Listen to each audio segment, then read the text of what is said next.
Crow. Crow. Crow. Crow. Crow.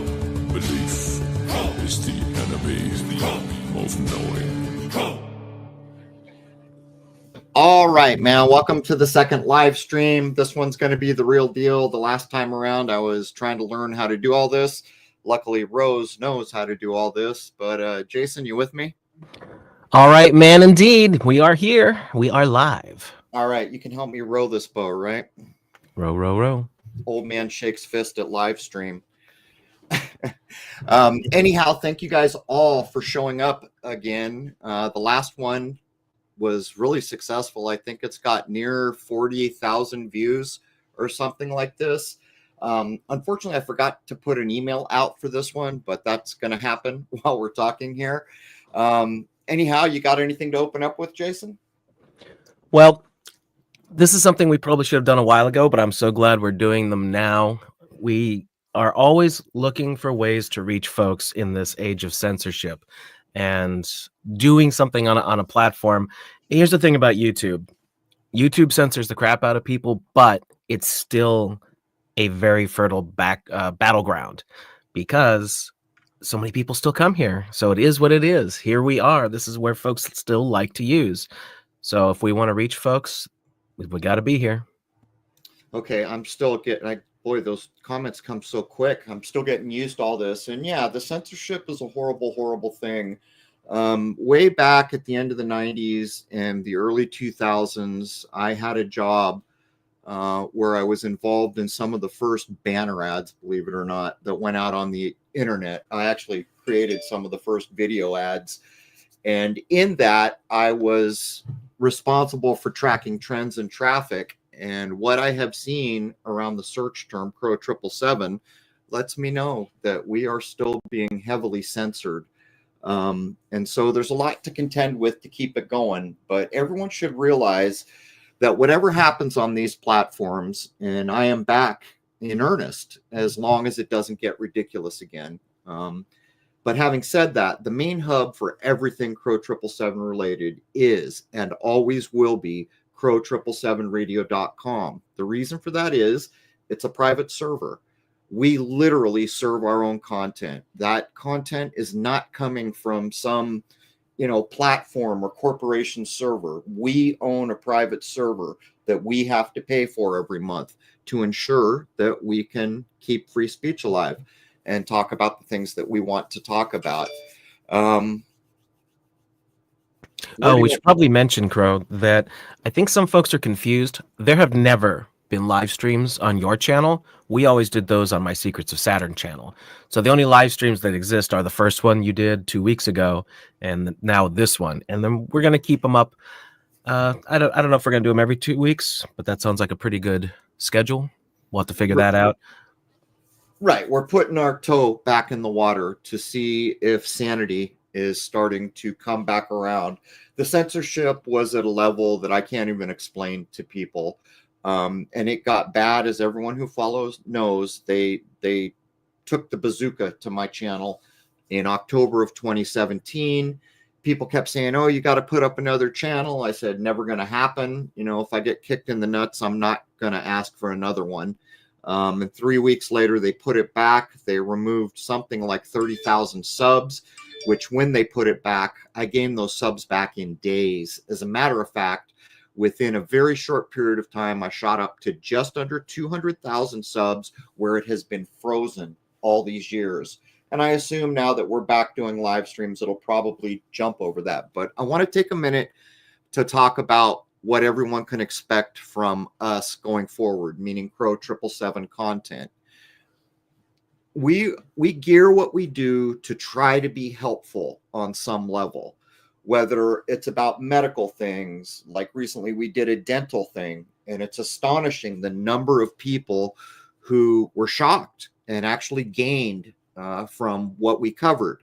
But it's not just about health. It can be in any facet of the world, to include something as banal as how we think about things. Because in my lifetime, what I noticed is I was a walking zombie until I realized that I wasn't thinking about things correctly.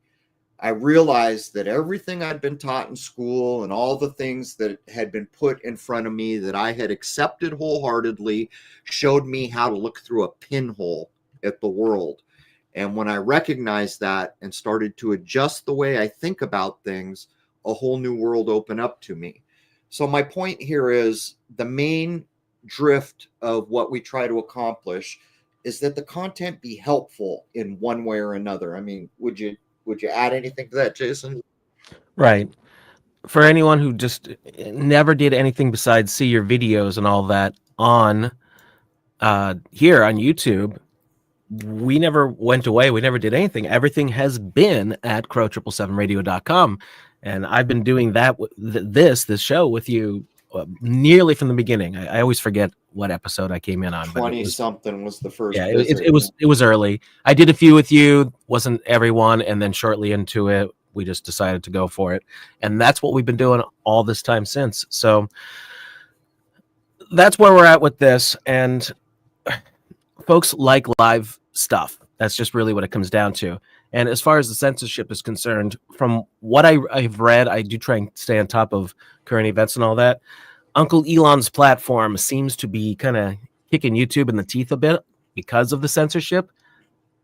So that's probably why YouTube might be lightening up a little bit. And it's a good reason as any for us to try and do something here again, just to see if we're not going to be messed with, at least not too bad.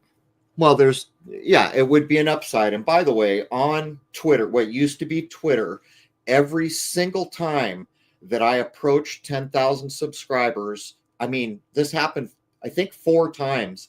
They knocked 4,000 or 5,000 subscribers off, saying we're doing a fake subscriber sweep or something like that. And I later found out that the monetization level is 10,000. But when it became Elon's property, whether that's good or bad, I'm not even going to try to judge. The censorship seems to have kicked down a number of notches, because I think I've picked up to 16,000 plus subs there. And now I'm told you can live stream there. So we may well take advantage of some of these other platforms, but do not be fooled. The main hub will be privately held and privately controlled, Crrow777radio.com. No ifs, ands, or buts. I will not have a world where all these years and thousands upon thousands of hours of work is at the beck and delete button of some corporation. Not going to happen. So I think we need to make that clear. But do you want to talk about the movie release, Jason? So let me see if I get the dates right. In April of 2019, we released our one and only film, a documentary called Shoot the Moon. And it went really well, surprisingly, for the first time that any of us were trying something like that. And now we're going to be 6 years that it's been out. So for a lot of folks who have never gone to the website, if you're just someone who's just done the live stream just done the YouTube channel thing, you may not even know that we did that. So we're going to play the trailer for that. Hopefully this will be new to a lot of people.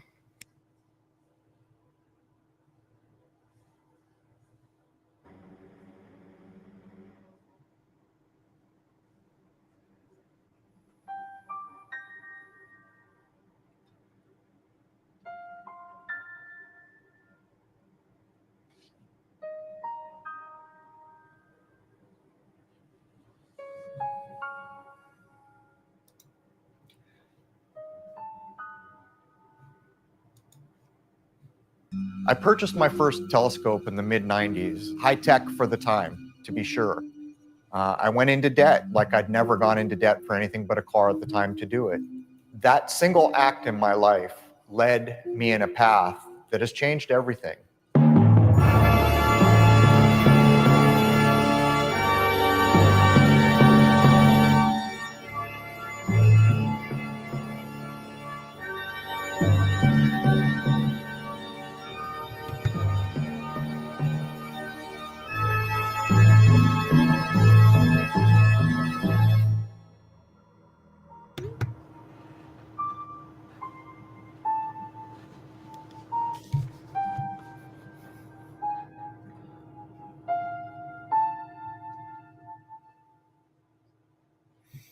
All right. Well, there's one of the trailers. We have a few, and here's the thing: when we started talking about doing this, censorship had just hit in the open for the first time. It had been going on for a long time, but it was at that point clearly in your face. No one was trying to hide it. And I didn't think this movie was going to do very well. But what actually happened is Jason submitted it, online. There's all these tools for the film festivals and stuff, and it got picked up. I still remember the email he sent me telling me that Shoot the Moon had been picked up by a film festival. And then lo and behold, the laurels started coming. The last two times I got texts from Jason telling me we'd won an award was from India. I think it was Jaipur, India, had a festival, and they had given us a laurel. And it was at that time that I finally realized that people out there are interested in things like this.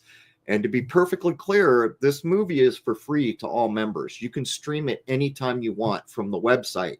And this is another thing that we are privately serving, or at least privately controlling, I should say. I guess I don't remember much else about the laurels, Jason. I only remember India now. Right. I submitted to quite a few film festivals just because I wanted to see what would happen. I was curious how the general, what would you call that? Just the film watching audience, because there's a lot of people that go to these things, and there's different genres and things like that. So I picked ones that it seemed like it would be the best target for it. But I was quite surprised. Like, we got 10 different laurels. Well, laurels is what they call it when you get something for, and you don't really win anything. You just, hey, you get to put this on your poster now that such and such film festival said, good job, guys. Well, but I was like a recognition, right? It's a recognition, right? Exactly. Yeah. So we did get 10 of those. And so here's the thing for those people who haven't seen Shoot the Moon. And the reason I didn't think it was going to do well is because I'm not pulling punches. I basically say flat out in the film, from my point of view, NASA is there, as every space agency in this realm is there, to ensure we don't know anything about what's above our head. I said flat out things like that, and I thought that would be a movie killer. It was not. And that tells you something important. Within the film, all the lunar waves that I shot, plus a couple, 2, 3 from other people, or from Randy from Houston, are in there. But at the very end, I was talking to Jason, and I said, I think I'm going to include my first discovery of the so-called second sun. And for people who don't remember, I'd lost hard drives, so I don't have an accurate timestamp, but I'm pretty sure it was early in 2015, the first time that I became aware there was another body up by our sun. When I released the information on that on YouTube, I did it in such a low-key way because I did not want a repeat of what happened with the lunar wave at all. So all these years later, we put it in the film. It's at the end of the film. And just so people know, that is literally the footage of the first known discovery by people other than space agencies like NASA of the second sun. It is there. And I made predictions about it. Some were wrong, some were right. The predictions that were right are that I suspected it would be visible with our naked eyes near sunset or sunrise, which turned out to be true on many occasions, along with open visibility near high noon during the Canadian fires when there was so much smoke in the air to filter down the glare, energy, and brightness of the sun we do see. Currently, members have exclusive access to my solar telescope work. I saved for 10 years to have a 130 millimeter dedicated, double stacked hydrogen alpha solar telescope that shoots in the hydrogen alpha wavelength.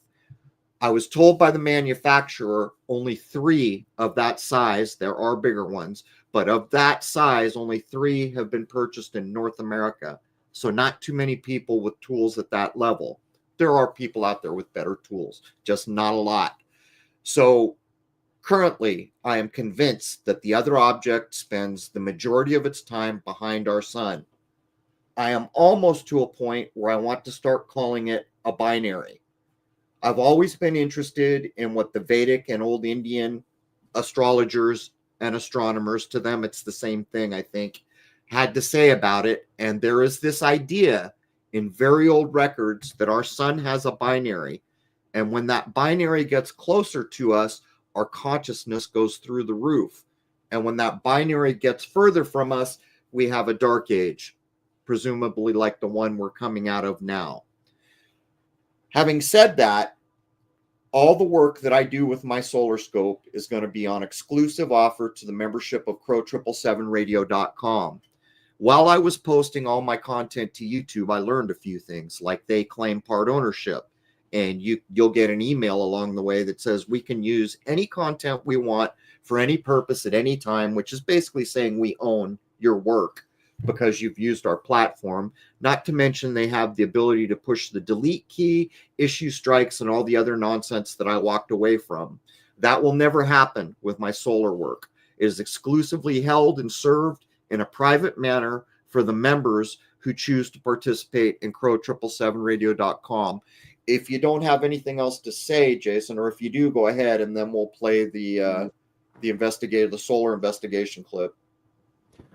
Well, again, if you've never seen this movie, this is the majority of your telescope work that you did for over 5 years put into the film, and I did a lot of I don't want to say cleaning up because they didn't look bad. I tweaked them a bit to make it a little more cinematic and put them together, a lot of them in montages. And then, of course, there's an original soundtrack by my very good friend, Dr. Brett William Dietz, the composer. So it's interesting. If you haven't seen it, I think you'll enjoy it. It's a very straightforward documentary. Crow explains a lot of stuff in it. So check it out. I'll answer one question before we go to the clip for the solar work that Jenna just put up. She asked, does civilization die or restart every 2,150 years? Something happens. There have been resets. I think it's clear. And a lot of people in the world are recognizing it. There are groups like the Tartarians, some of the flat earth folk, and all these other people who unfortunately fight a lot, which is completely unacceptable to me and unhelpful.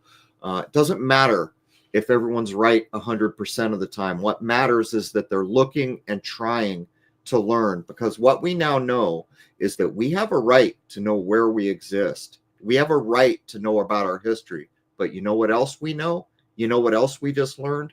That knowing that is on us, because the people who were supposed to inform us didn't tell us the truth. And what that means is if we can't learn to get along group to group, we're playing into the hands of the people making our lives hard. Divide and conquer and fear are the two most effective tools I have ever witnessed in my life. And let me get off my little soapbox here. The point I'm trying to make is that, yes, something does happen. 100 years ago, Rudolf Steiner wrote about vax and all these other things, and he told the truth. And somehow, 100 years later, we had not yet learned the lesson. In my view, what I just mentioned is directly related to what Jenna just asked me. There are these things that are done in our world that reduce the number of human beings. Wars do it. Anyhow, let's get back on track, and we're going to run the solar investigation teaser clip. And we'll run it through once. This is a double looping prom. You can see the total magnetic curvature of everything going on. And that brown snaking thing over the surface is actually called a filament, but that is part of the prominence in a view that doesn't allow you to see it, like flames. And as we run this out, I'm going to zoom in on a couple points so that you can see this conscious luminary doing what it does. Alright, let's take a couple views and see what we can see here. I've zoomed a little on the prom so you can get a good look at them. And the seeing is always going to be the defining characteristic of a big scope like I have. If the seeing is not good, the size of the scope amplifies that. Right now, I get beautiful windows of excellent seeing for the first 2-3 hours. The problem is it's very difficult to refocus in the middle of that, but I have a plan to deal with that. Now here you're looking at the filament, and you can actually tell that it's part of that prominence that you're looking at, or connected to it anyway. And in a minute I'll shift over. If I had widened the field of view, there was a whole other set of prominences going on the side. but when I shift the view here, you'll be able to see the solar rain and a few other things. And one of the things I'm going to do here is speed up the clip significantly. There's the edge of what was going on off frame. That thing was looping back into another prominence on the other side. I just didn't want to get too greedy with my field of view. I wanted to ensure I could pull this off. Also, the surface detail, you can tell that needs work. That should be a lot more defined and clear than it is. But here when I speed it up, I'll speed it up to about 250 or 250%, and then I'll jack it up to 1,000%. This is speeded a little, but in a minute when it goes black and white, it's going to run at 1,000%. Pay attention, it shows you the motion of the sun in hydrogen alpha.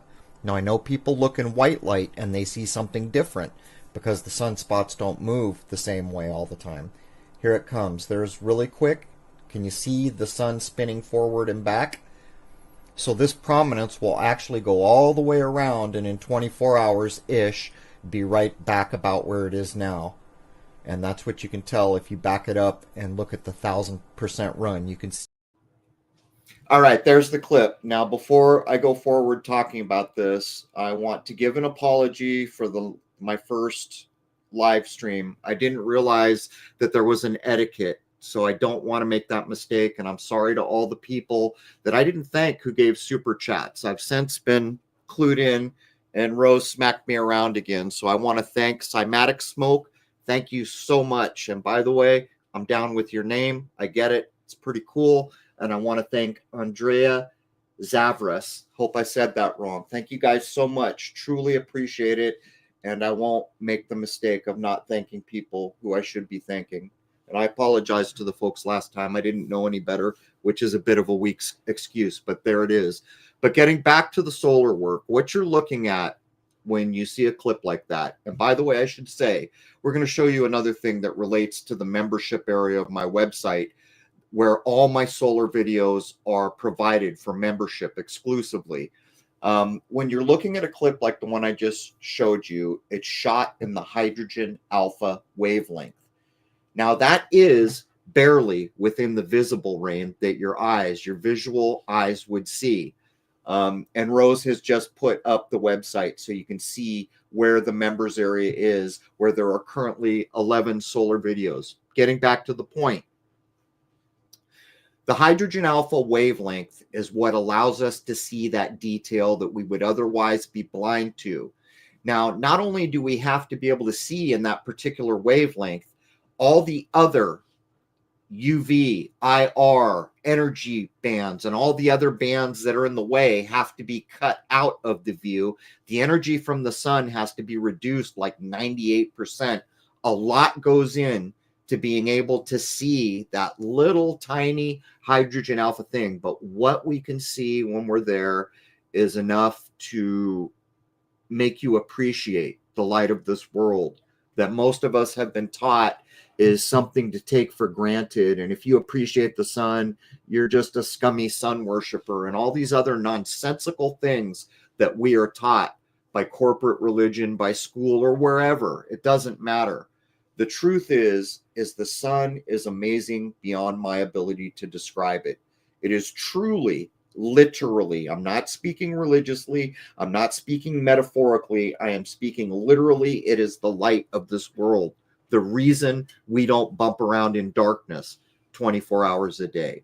It is the reason that plants and life can occur here. It is the reason for seasons. It is the reason for warmth. So I'm just trying to make a point that it's a big, big deal, but it's even a bigger deal because of what time we are in.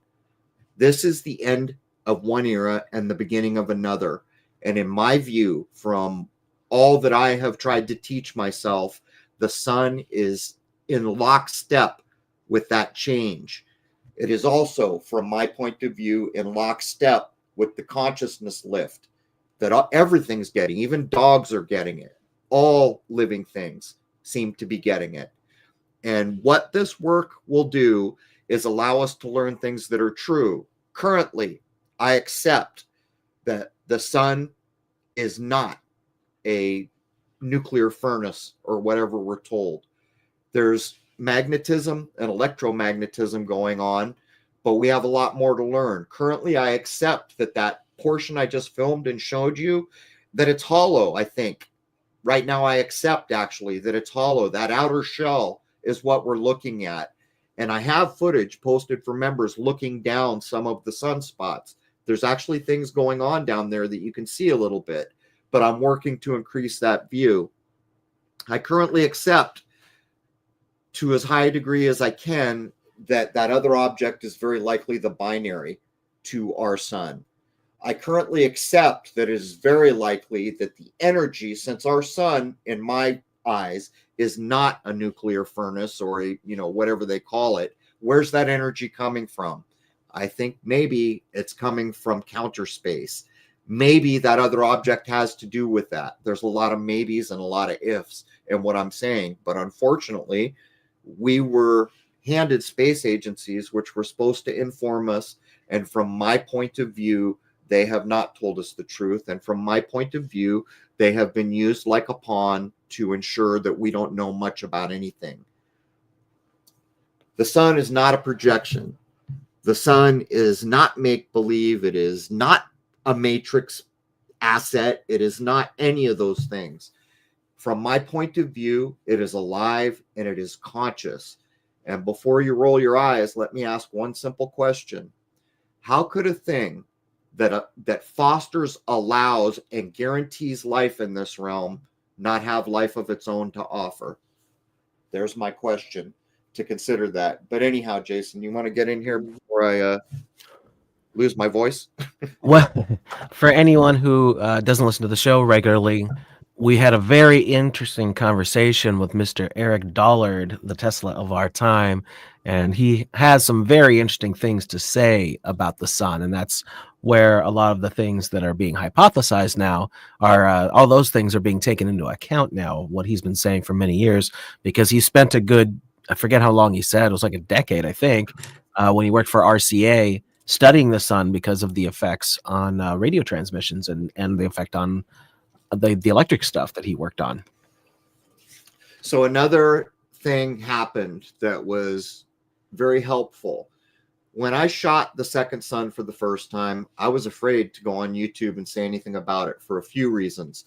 The first reason was that I had thousands of hours of experience with my nighttime telescope on the nighttime skies, even on daytime and chemtrails and what I guess people would call UFOs and orbs.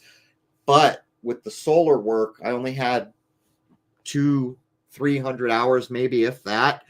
And I was afraid that I was going to say something that would be incorrect and unhelpful. So I did all these tests trying to prove that it wasn't, well, put it this way. I did all these steps and I knew damn well it wasn't a reflection of any kind. So having said that, I announced it for the first time all the way back then. And the same thing happened. People said, you're crazy. You're just a conspiracy nut. Well, a year later, by chance, a man replicated it, which we'll talk about in a little bit. And he did something else with a filter, which proves a whole heck of a lot. But the SLU Observatory, a year later in 2016, you can look this clip up on YouTube, was doing a live stream for, I think, young people, showing the transit of the so-called planet Mercury going across the face of the sun. They had a problem. The second sun, or the so-called binary, was so close to the sun we see, they couldn't get it out of frame. So about 30-40 minutes in, the guy finally says, I guess you're all wondering what that other object is. And then he says it. He says, that is our second sun. Then he further says, NASA knows all about it. They just don't want you to know about it.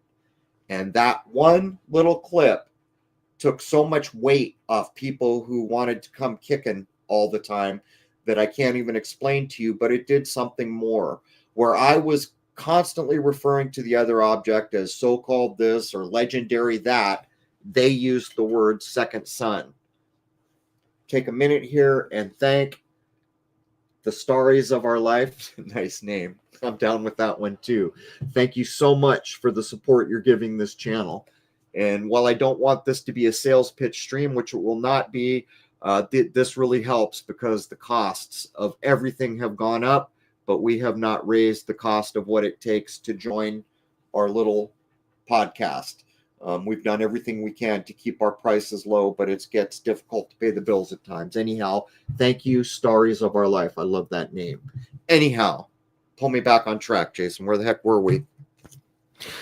All right. So, as far as what the sun is, what you're seeing here, maybe folks don't quite know the difference. If you just look at the sun with, like, say, a P900, P1000, one of those kind of cameras with just a filter on it, it's going to look very different than what you're seeing here. Because I've seen people comment, annoyingly so, that, oh, that just looks like cartoons. Well, that's because you're only seeing a particular frequency. It's what's called a hydrogen alpha, and that's what gear you're using now. You're not using just a straightforward telescope anymore. You're using hydrogen alpha equipment. So I think it's important for folks to understand that the reason why you're getting these details is because you're dialing in on a particular frequency so that you can see those details. Right. Let's take that a little bit further, but I want to give a quick thank you to Kevin Pedersen. Thank you so much for supporting what we do here. Truly helps. But let's make a very important point here. Rose just throw up an image. Now I'm going to teach you something about images so that when people present you with images of the sun, you will know a thing or two. Right now, look at the white dot. That's a sunspot. Why the hell is it white? Aren't sunspots black? Well, yes. Yes, they are. This image I shot and then I inverted it.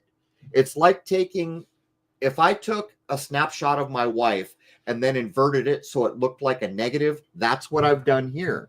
But it's done for a very good reason. This is a standard practice of solar imagery, and the reason it is done, because look at the little white filaments around the spot. They have a real 3D look and feel now. So when you invert the image, all of a sudden the sunspots are white, and so are the filaments. See that little snaking thing? That should be black. The sunspot should be black. The area above the sunspot that is black should be white. So when you see an image now, you will instantly be able to determine if it is shot in hydrogen alpha, whether the image has been inverted. If the image has been inverted, you will instantly know it was done so that I can appreciate the 3D nature. Rose has put up another image that shows an uninverted image. Now look at the snaking feature. Well, the image went by. It was black. Now we're back to inverted. Look, the filaments are white. So now you know something. But let me make a point about, there it is. See the black? That's not inverted, not white. But the white areas are in fact white. They're high energy. But now you know how to tell the difference. And I want to thank Joan Margaret. Thank you so much. But let me continue. Many people will shoot the sun with filters that just knock down the brightness, like with a P900 or 1000. That's called shooting the sun in white light. That's shooting the sun how our eye sees the sun. But you want to know something? All you can really see is the outline of the sun and the sunspots. And that will not give you all the information you need to determine how the sun moves. Robo1776, thank you so much. To determine how the sun actually moves, you can get some information from shooting in white light, but when you shoot in hydrogen alpha, you will realize it is in fact rotating. Sunspots do not always rotate as the rest of the sun is rotating. Sometimes they shift around or stay in place a little bit longer, and that point needs to be made. I want to thank the Sovereign Searcher. Thank you so much. Truly appreciate it. These are important ideas. And a little bit later, we're going to talk about why, because some people were investigating the sun in white light, doing diligent work, but they drew the wrong conclusions because they didn't recognize what I just told you. And that doesn't take anything away from them. This is a learning experience. And in my view, they're not trying to fool anyone. They weren't trying to be malicious with their information. They just didn't have enough information. So let's see if we can offer more information. Anyhow, were you going to add something more, Jason, about that? Well, again, yes, you can see details because that's what the whole point of using the hydrogen alpha is. You can't see those when you're shooting in white light. I think folks are still a bit confused. You're dialing in on a specific frequency, which is enabling you to see those details. All right, so we'll move on for a little bit here. Folks should be aware that on Crrow777radio.com, there are now 650 episodes, and that's just the numbered episodes. There are a bunch of 0.5s, which tend to be only around an hour long, and there are a few special episodes that are outside the numbering. In other words, there are double 650. Oh, well, there are 650 hours of free content. The way the website works is if you don't log in, you have free access to all the hour one content. If you become a member, then you can take that 650 hours and double it. That's how much content. And that doesn't even include all the solar work and everything else. Additionally, when I started posting the solar work through the big honkin' solar telescope that I saved up for 10 years, I started making images and people really, really wanted them. Those are now available on the website. And again, I have tried to keep everything associated with what we do affordable so that people who aren't making a ton of money aren't automatically discluded. The files that I made are wrapped in a PDF. Thank you so much, Ann Sampson. Another cool name. Thank you. Truly appreciate it. The images are wrapped in a PDF and they're gigantor. Some of them are 50 or 60 inches tall and wide. I wrapped them in a PDF so that it's all locked together, the fonts and everything, so you can print it at home, smaller, or what I recommend is just choosing a printer. By the way, if you do get images from the website that I have shot and you hang it in your home, please take a picture of it and send it to us with permission that we can post it on the website. Do it with your family, your girlfriend, your wife, your dog, your cat, whatever. Just please send an image because I want to use it as examples because some of the ones that have been shot now are just so beautiful when they're hung in the house. And if anyone goes down the road of printing on glass, I really, really want to see that. And if anyone does glass backlit, I really, really, really want to see that. Anyhow, all those images, you don't even have to be a member. You can go purchase the images. Where are we here? By the way, I saw someone asking about making video. Yeah, we're showing stills here, but while it takes you many hours to shoot enough data, you can compile that together, and yes, you can see moving video of the sun. That's what the solar area for members on the website has 11 videos now, and it includes, I just call them animations. This is the way it works. When you have a big scope like mine, you are at the mercy of what's called good seeing.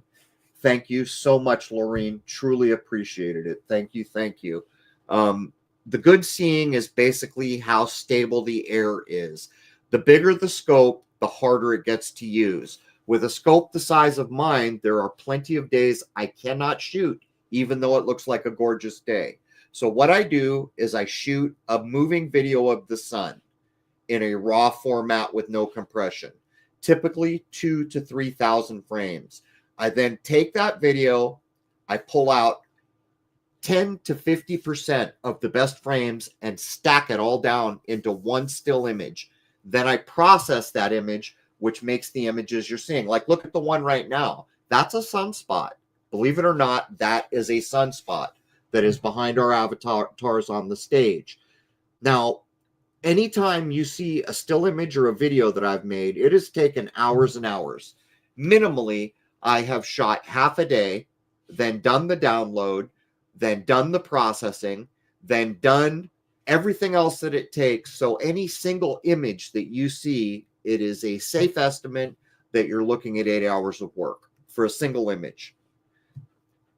Getting back to the point, if you get the printed images and you print them really large, you'll see it is something to behold. And here's more examples. Here you can see the prominences. And by the way, the flames that are off the edge, that's what prominences are called. This is what hydrogen alpha allows you to zero in on. Hydrogen alpha allows you to see the prominences and all the surface detail, like that sunspot. And this is really where you get, you know, the bang for your buck. Slow-mo moon buggy. People got cool names these days. Thank you so much, Slow-mo moon buggy, or Slow-mo moon buggy. Thank you so much. Say that 5 times fast. We should move forward because I want to say a few words about Notre Dame. Jason, do you want to say anything first? Yeah, and I'm actually going to drop this in the chat too. We had spoken about Notre Dame before any of that happened. It was when we first moved. I actually remember when we had this conversation 5 years ago. But there's a little cartoon, little animated thing called iPet Goat 2, where they seem to be also putting it out there that something was going to happen to Notre Dame. So I'm going to copy this link and put that if anybody wants to watch it. There is so much symbolism in this thing. And I tried to look up what the deal was with the company that made it, but I couldn't really find anything on it. They just make animation. They're an animation studio. So make of it what you will. But look at in the chat under my Secrets of Saturn name, and you'll find the link for that if you want to check that out. And I think it's towards the end you can see Notre Dame, a representation of Notre Dame collapsing in the background as the little film is coming to an end. All right, I want to give some thanks to Webitized One. Thank you. Ultra Cold, truly appreciate it.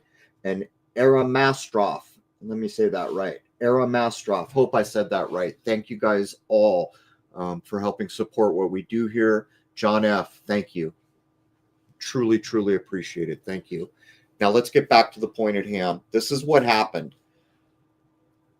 I started to dream about topics that I was covering, and for some reason, the cathedrals were in my mind stream. For months, I'd been reading the old books about alchemy and the other things that I've mentioned on the episode, and then exactly, almost to the day, 1 month before Notre Dame was torched, I did an episode, and it was to show that there was a higher-minded world that we don't even really have much of a clue at all that is included in those magnificent buildings.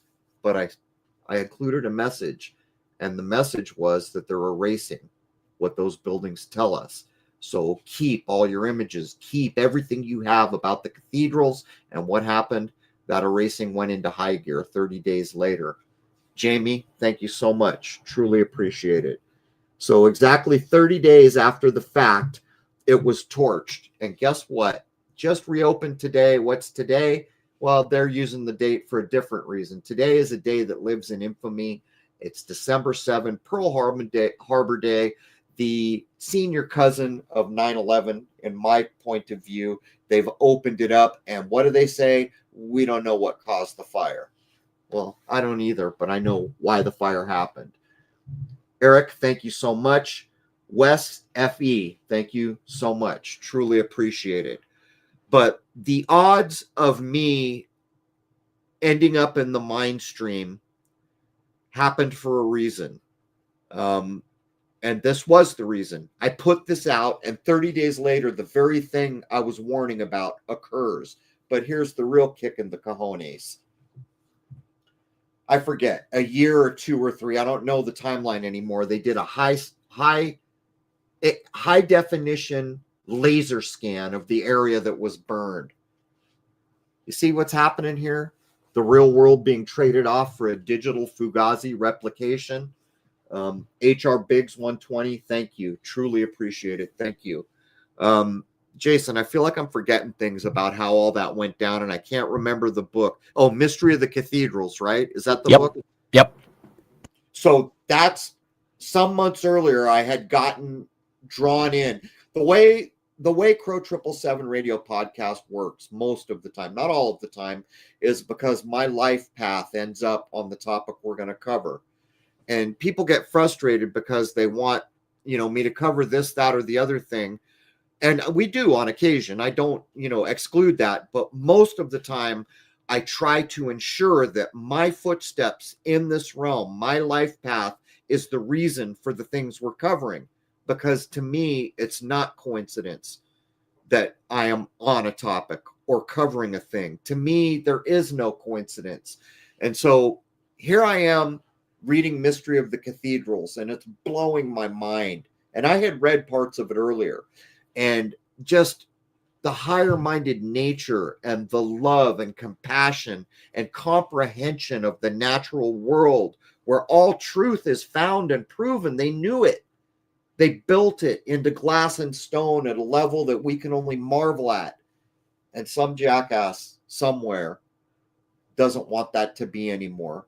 And in the book, The Mystery of the Cathedrals, it started where there's a story being told. And the story, when you walk through those doors, it tells you how to get on the path to become a higher human being. Or maybe even we're not. You know, sometimes I think I'm not even really a real human being compared to the level of the people who did things like that. But they showed us the path on how to get there. Alex B., thank you. Thank you. Thank you.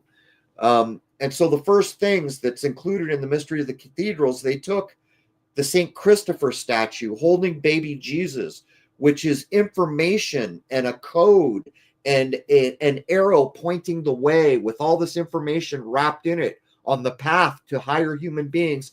And some bishop or some people wanted that removed, and some bishop said, over my dead body.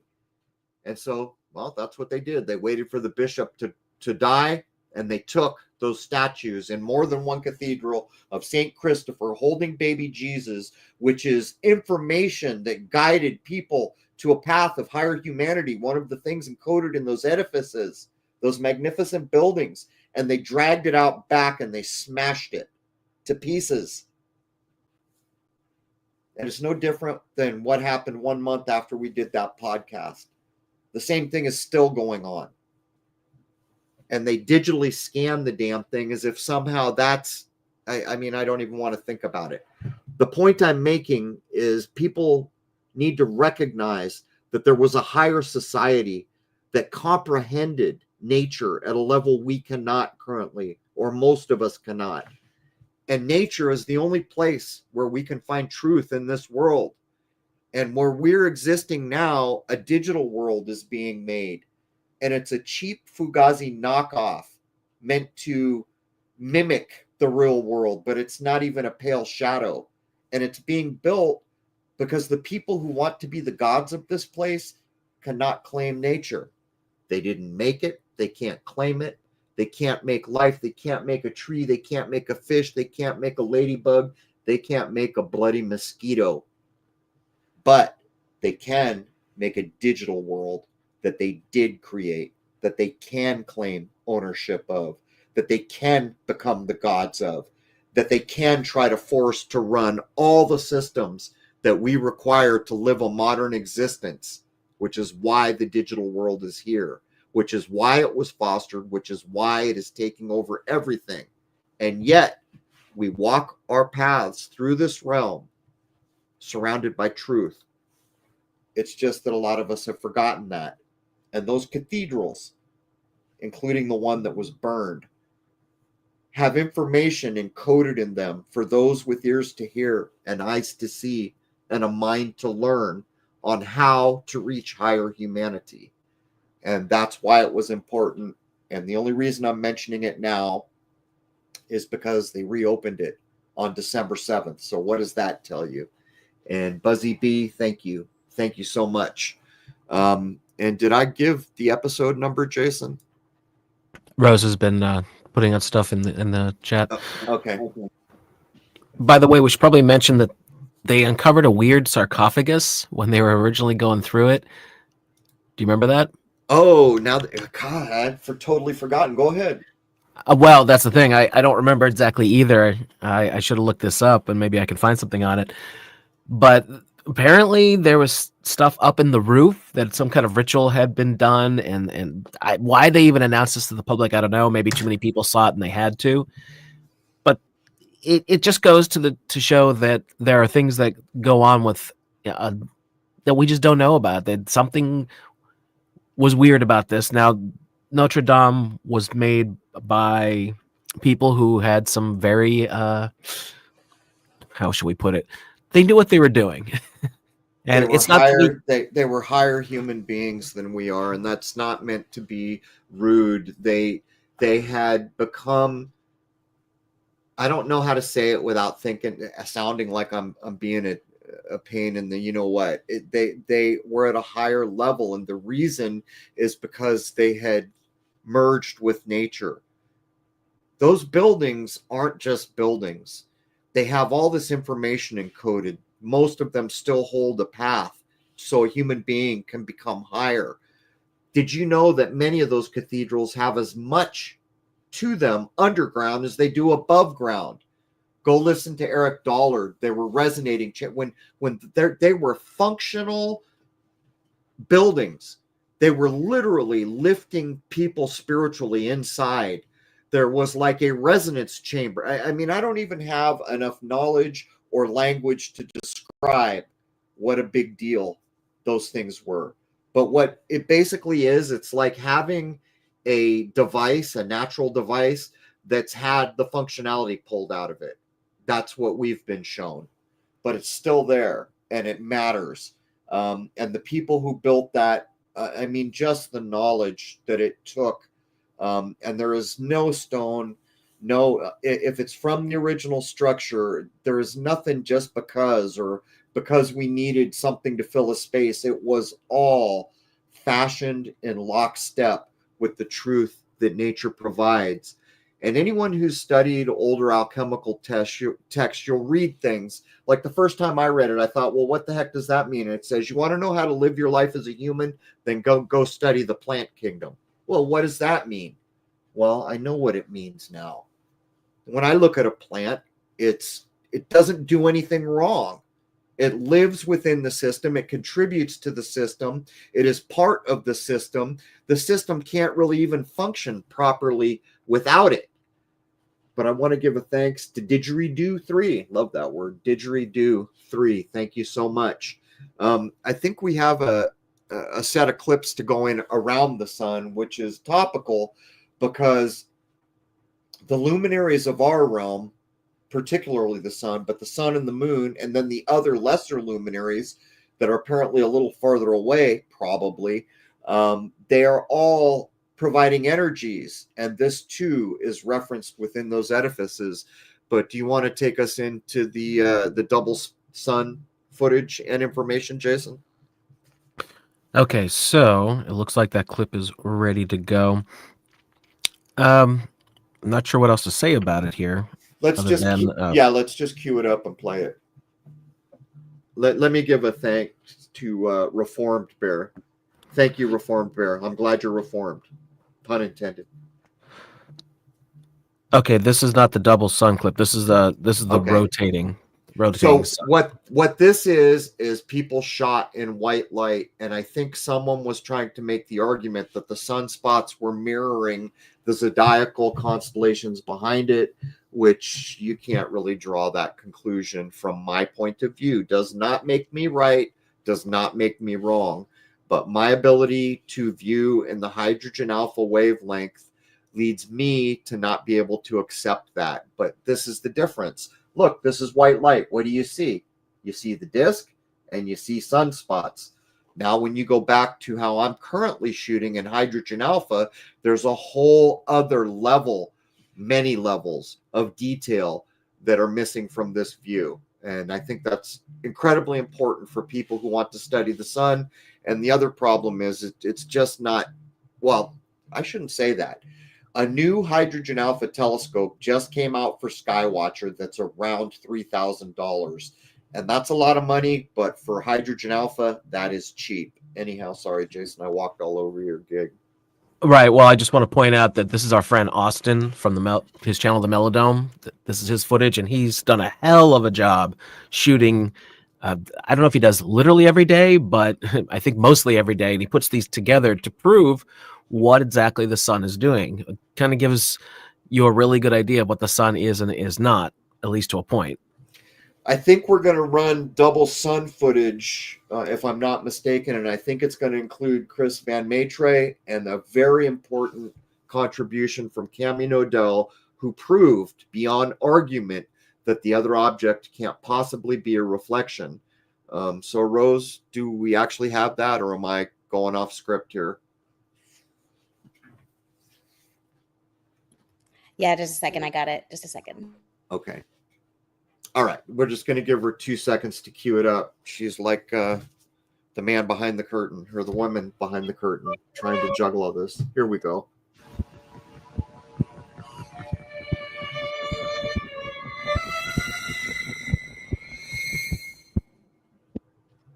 All right, welcome to the Crow Discovery Project. Podcast number 8 will be coming along before too long. It'll be a very interesting one. I'm going to do a show that demonstrates that the beginning of the hippie movement, early rock and roll, Woodstock, all of it was design social engineering.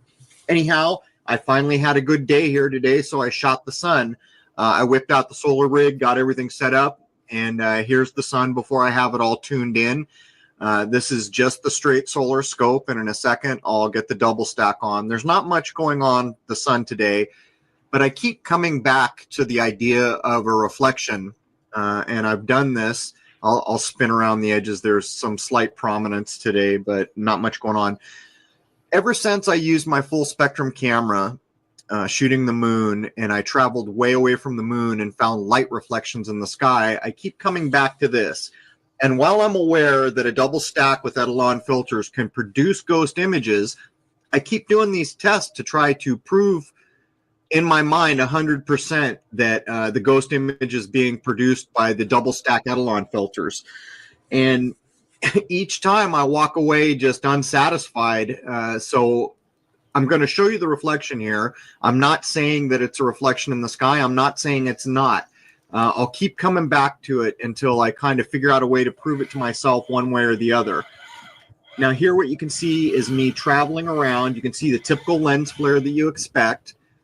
And watch what happens as I move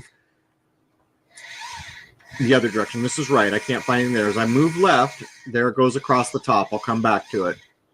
You can see it traveling across the top. I'll pull it back into frame in a second here. I always come to this little ghostly reflection of the sun, and it's always on the left side of the sun and always about a sun width higher than the sun. And I keep doing all these tests where I put a tube, like a rolled up newspaper over the end to extend what would amount to a light shade to try to see if that will make it go away. It does not. I rotate the filter set to see if the image will rotate. It does not. You can see here I'm taking a piece of paper with a straight edge and covering up half the scope at a time, and it acts like an image. And then I cover the whole thing and let it come back. At one point I even focus, defocus, focus, and I can make that affect what we're looking at here. And I would probably have dismissed this had I not had the experience with the full spectrum camera and the moon, and twice filmed a big light patch in the sky, which seems to be a reflection off the moon. So I guess I'm not sure what the next test I'm going to do is. So what I did here is I pulled the double stack off and I overexposed it, and I'm going to go look to see if I can find the reflection, the ghost image, and I can't. So basically what it comes down to is with the double Etalon stack, which is supposed to bring up real fine surface detail on the solar disk, I can pick this up. So, I mean, that would kind of point to it's the double stack doing it. But the point that I would make is if it's the double stack doing it, when I put a tube out to extend like a light shade off the end, it should go away. When I block it out, it should, block out portions of it. It should interrupt it if it's just like a light reflection inside the lens. When I rotate the double stack, you would expect the image to rotate, and it doesn't. And then when I focus, I can defocus it, although I can never bring it to a sharp focus. So I guess I'm not exactly sure what I'm looking at, but knowing for a fact that people do report having trouble with ghost images and Etalon filters, usually within the field of view, from what I've read, I'll just keep my eye on this. It's always in the exact same place. I can't replicate it up or down, left, right. I can only pick it up left and about a sun's width higher. So it'll just be something to keep my eye on. Pretty soon here, I'll be doing some night shooting if the weather keeps up nice like it is. And I will be doing some out of focus tests, some planetary shooting. I'll be doing a number of things. And then when the lunar cycle comes around, I will have the full spec camera on, and I will see, now that I'm on the East Coast, if I can pick up that reflection of light in the sky when the moon is full. So there it is. I'll let this run out. You can see what I'm doing here, just moving all around. This is with the double stack back on.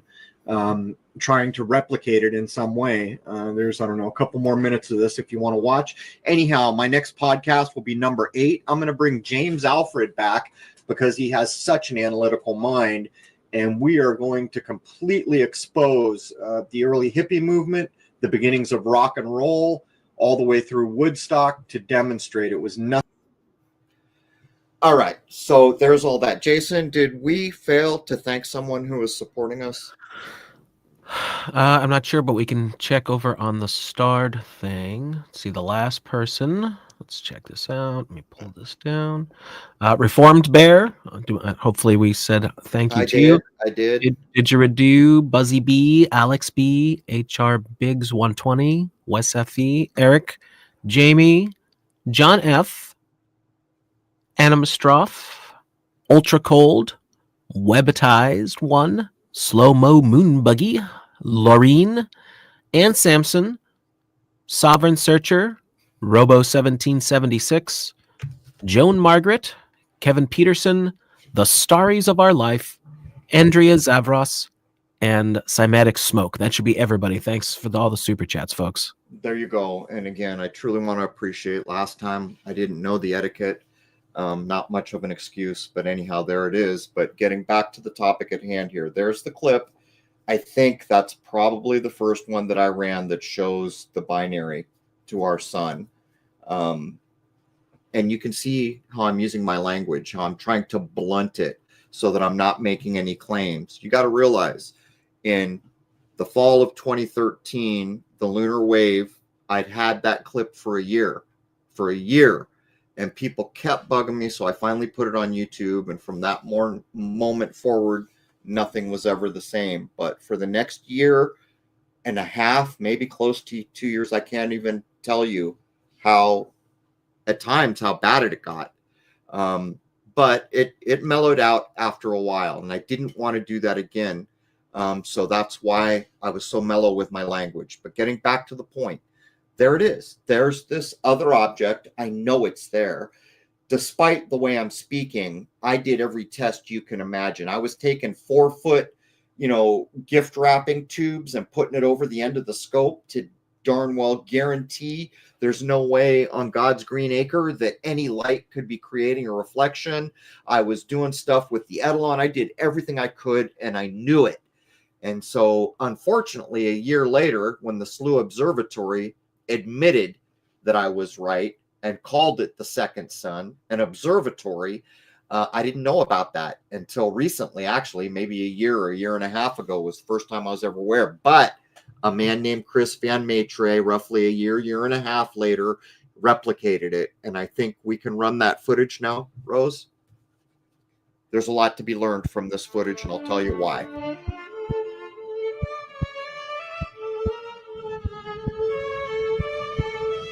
Basically, Chris Van Maitre is going to set out to demonstrate what I did with intention, and he finds it in a different area of the sky.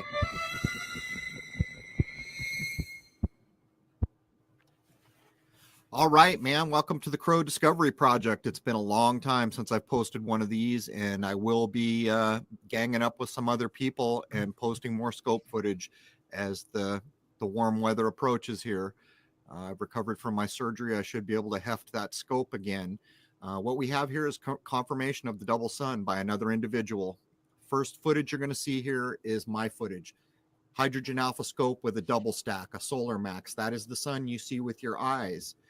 Okay, I'm going to pan around here. And that's lens flare, legitimate lens flare that you're seeing there. There's the sun you see with your eyes. And in a second here, I need to go the other way. There's watch the top. There we go. Watch the top. You see a little thing go by. This is the first time in the spring of 2016 that I discovered the double sun. There's the sun we see with our eyes. I'm still scanning around. I'm going to scan back over and find the other object for the first time. There it is, top of frame. This is the sun we do not see with our eyes. Now, I was afraid to post this for a long time. You're going to see that it will blur out. I'll mess with focus. I put a huge wrapping paper tube over the end of the Solar Max scope. When you see the disturbance over the face of this, that's what's going on. I'm trying to prove that this isn't lens flare, but all those there, right there. I also take my hand and I do light blocking over the end of the scope, which ironically, the gentleman who I'm about to introduce to you, who you should all go sub, saw this footage way back in 2016, and he replicated what I did, which I'm going to show you here in a minute, which is proof positive. Another individual doing it. Scanning back, there's a little bit of lens flare. There's the real sun that we see with our eyes in the bottom of frame coming back into frame. Now I'm going to load another clip that I shot. I think I did this 3 or 4 days in a row, coming back to try to confirm this. Now here's a new clip. There's the sun you see with your eyes. That is legitimate lens flare right there. Scan out. There's the sun we don't see with our eyes on a new day. I'm confirming it once again. In a minute here, I'm going to load footage from a gentleman called Chris Van Meter, who took out equipment and replicated exactly what I did here, which is proof in the pudding. But he did something more. In one of the clips, you're going to see a telephone line going in front of the sun we do not see, which is also proof in itself. Again, there's the sun we see. Here comes Chris's footage. There's the name of his channel. You should all go up and sub him. There's the sun we see with our eyes. And there's the sun we do not. That noise is because this is a rip of a rip. We'll have better footage of this as we move along. But there is this, he is confirming in the same spot, in the same year, in spring, what I did. Here comes another clip by Chris on a new day. There is the sun we do not see with our eyes with a telephone wire in his field of view. When he scans back over to the regular sun, it's not there. There's the sun we see with our eyes. And again, we're back to my footage here. There's the sun we see. There's the sun we do not see without a Hydra alpha scope with a double stack or a full spectrum camera. I will say that it is my contention this second object can be detected in visual spectrum with just normal tools at sunrise and sunset. Here comes the sun we see. So as we warm up here, I'm going to be pairing off with some people to do more work on the sun here. But there it is, man. There is another object there. Might well be the source of the sun that we see. And since I have stated the moon is plasma, it could also be the cause for that. There it is, man. Crow Discovery Project.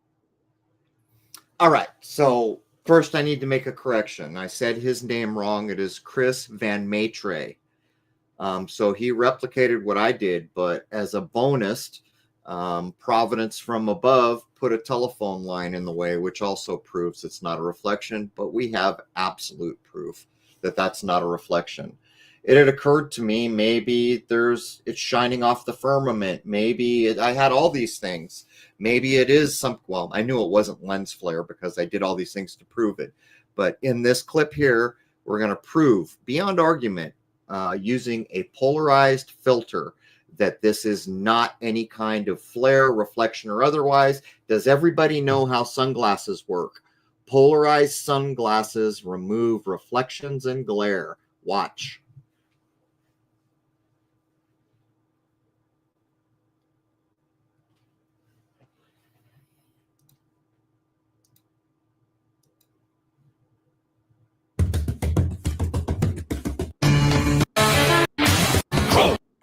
Trey and Cami Nodell will run for members only, but we will tell you exactly what happened here.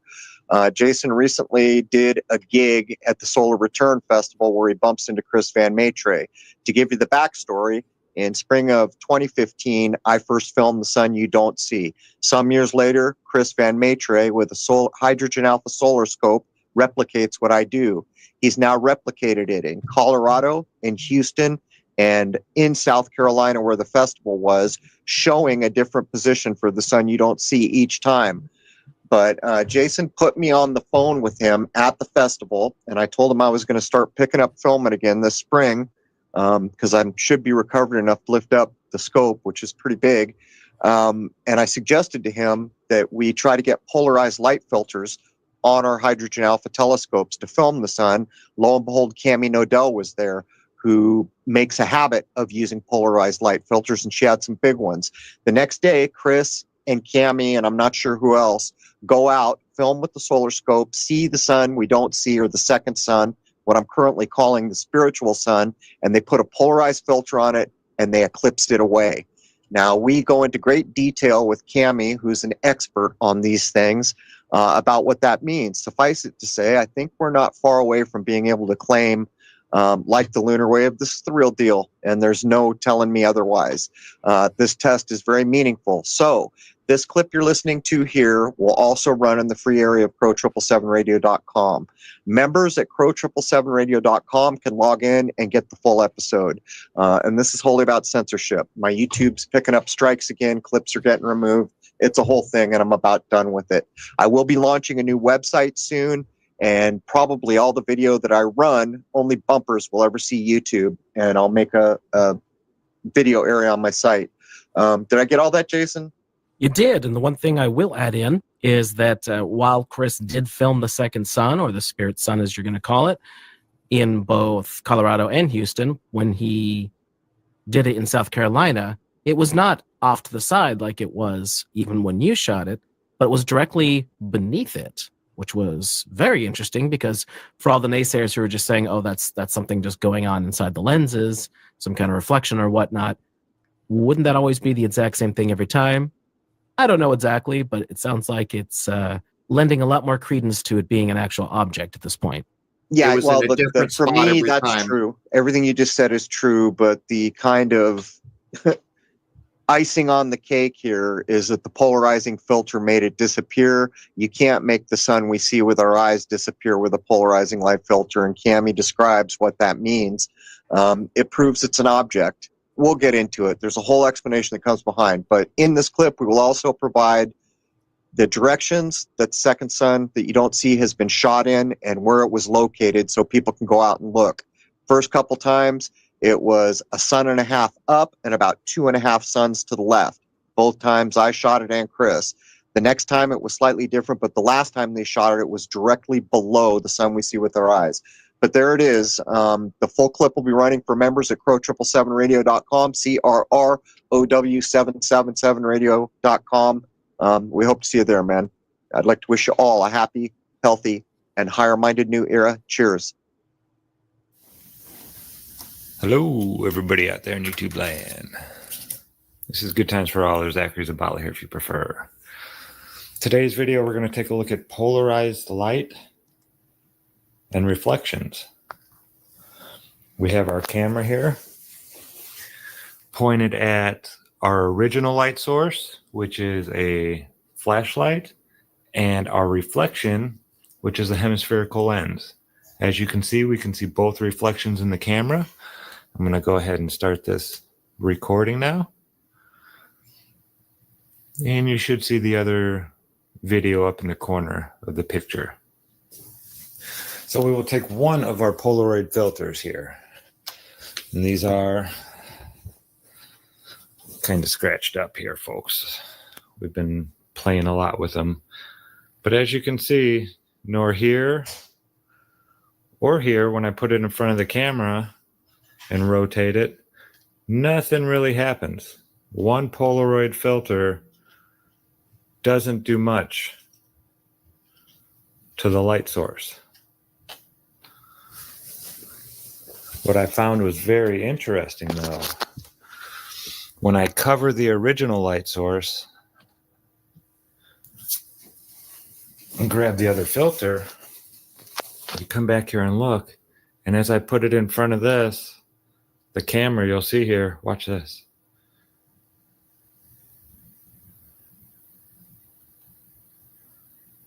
You can block out the original light source, but the reflection still remains just as bright. So the original light source is gone, but the reflection is just as bright as it's ever been. You cannot block Polaroid light's reflection. I can put it up here, and you'll see the reflection stays nice and bright. But the background, there has to be a Polaroid filter over that original light. And just because there is, doesn't mean that the second source will be blocked out by a single filter. We would need an additional filter to block out the reflected light over the reflected light itself. See, if I were to take this and lay it over this, now that one disappears and is gone. So it all has to do with a polarization field, I would call it. You need to have some kind of field polarizing a light source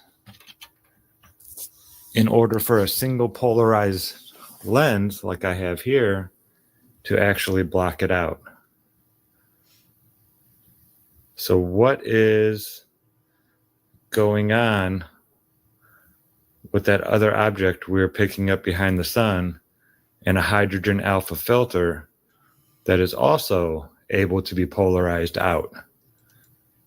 This is the only way I can get light to polarize any type of man-made light is by putting a Polaroid filter in front of it. So I just thought that was interesting. But that's the basics of the whole, why this other object we're seeing up there in the sky, why it being polarized is so big. The original light source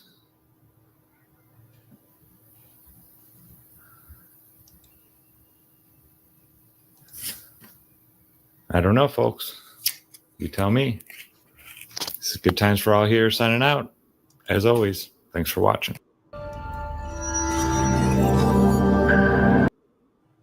All right, we're back. Before I jump in, G Thunder, thank you so much. Also, I noticed that you are commenting. Michael A. Hoffman. Oh, I didn't realize that. Thank you for telling me. Did you catch that, Jason? Yeah, that's really cool. Yeah, that is very cool. He needs to get out more, by the way. If you guys don't know who Michael A. Hoffman II is, you need to. Get a clue. Why don't you explain who he is to folks? Probably you could do it better than I could.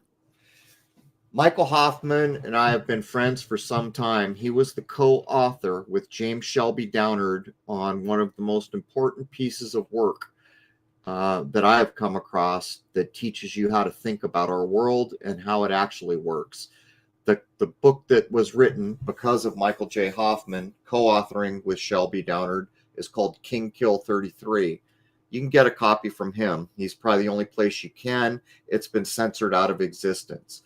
Go to revisionisthistory.org and sub up. He's got a blog, and this man writes at the highest level people writes, and he gets it. And he has insights at a level that I'm just saying, don't miss the boat. I didn't know that he was recently on THC.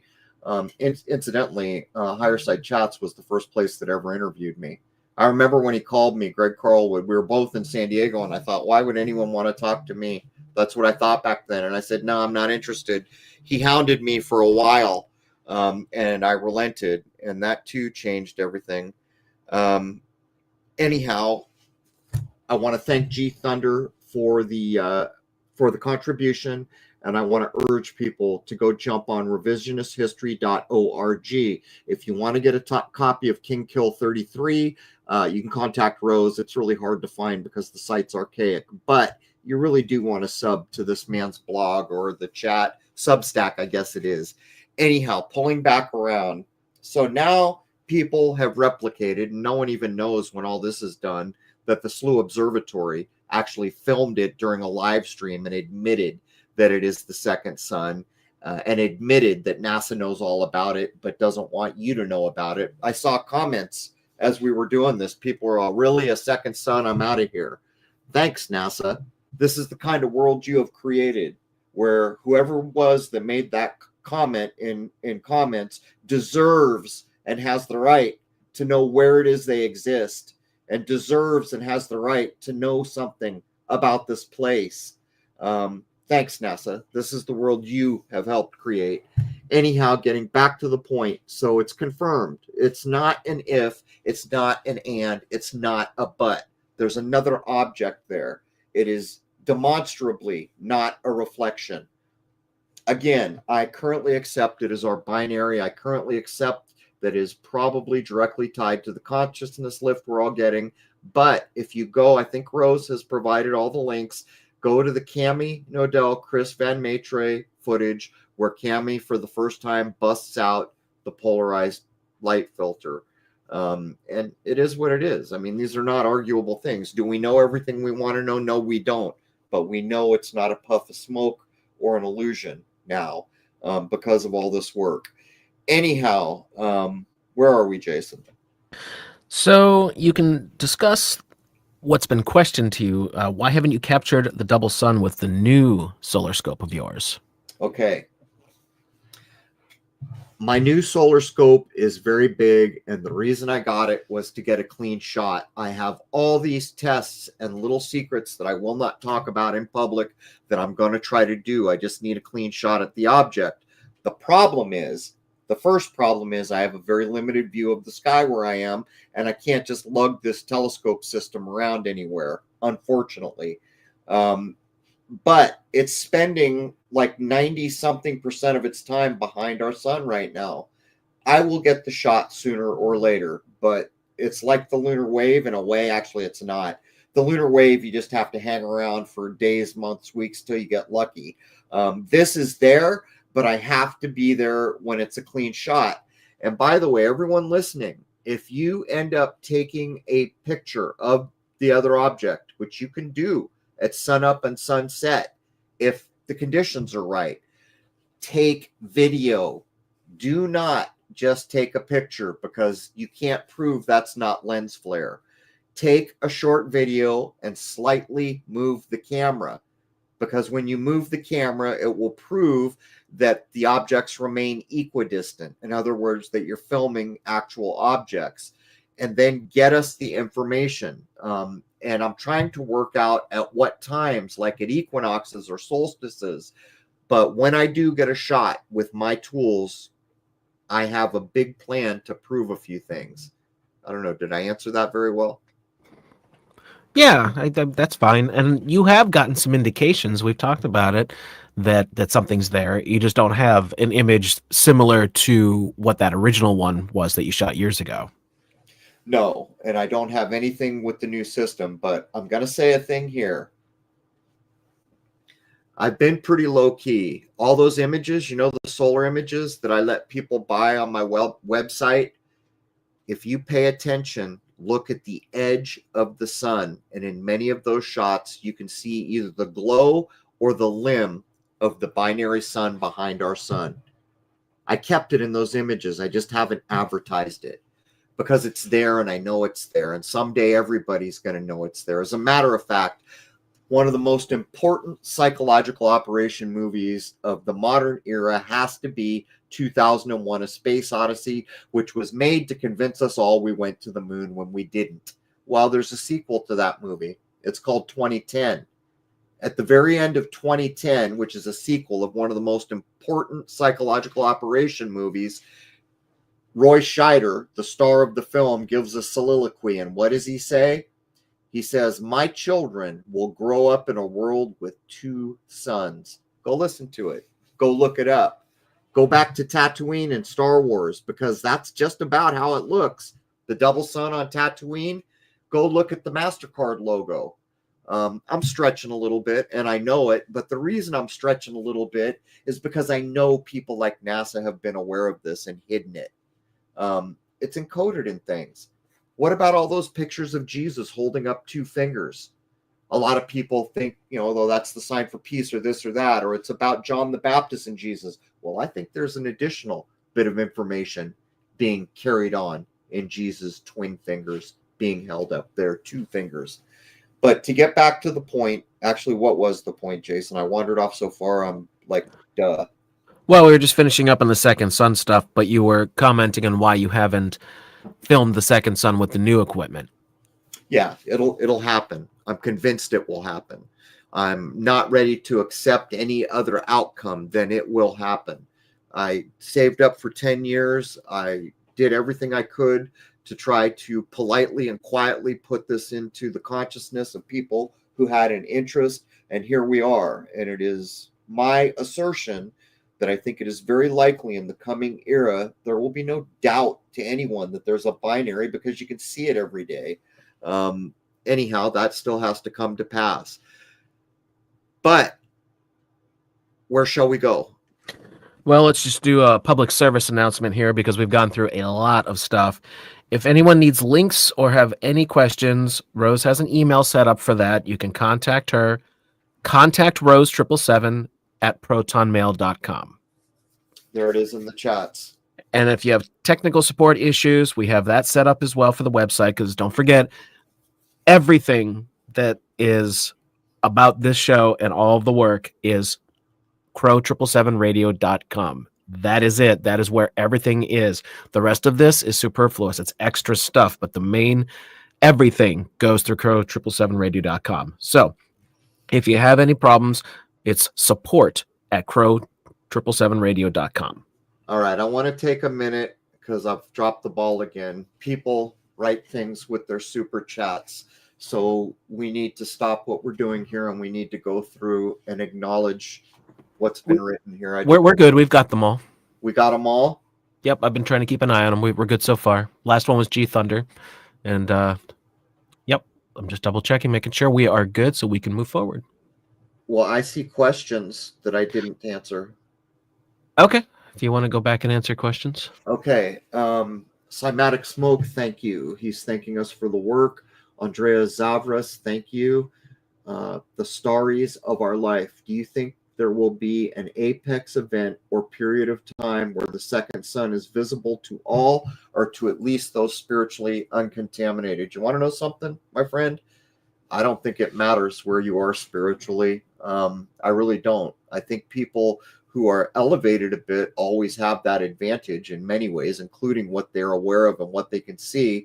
But it is my point of view that the soliloquy given by Roy Scheider at the end of 2010 is an absolute nod to a coming time when human consciousness will be at an all-time high for everything we've ever known, and there will be two bright suns in our sky. I think that is absolutely a possibility, and all this dark nonsense going on around us now, a big part of it is desperately trying to stop the consciousness lift, because people with higher minds will not be controlled like slaves. Going on, Kevin Pedersen, thank you. Thank you. Joan Margaret, thank you. Robo1776, if the Vedics knew about the second, why is a hydrogen alpha telescope required? Well, it's really not required. As I mentioned, the hydrogen alpha wavelength is within visible light. And I'll point out another thing. So many times you see, well, how the heck could those Romans or those ancient Greeks have known there were rings around Saturn, as an example? Well, from my point of view, because there were people that meditated. If you go read accounts from Tibet, from China, from the old masters in Christianity, you will realize that people don't need telescopes that have a very high spiritual ability. They can go look for themselves. And that says nothing about so-called spiritual sight, which is actually a thing that I accept, that I think we lost around the 15 or 1600s as we went into the pit of the Dark Age. Moving on, Sovereign Searcher, thank you. You got me into filming chemtrails. Good for you. Keep at it. Seen you on YouTube years ago. Glad to see you're still around. You're an important asset. Keep it up, man. Thank you so much, Sovereign Searcher. Ann Sampson, Crrow777 is my only monthly sub for years now. Thank you, Ann. Truly appreciate it. Laureen, thank you. Slow-Mo Moonbuggy, thank you again. Webitized One, thank you. Ultra Cold, thank you for bringing your work back to YT. Bless you all. Thank you, and bless you and yours. Arama Stroff, thank you, Crow, Jason, and Rose.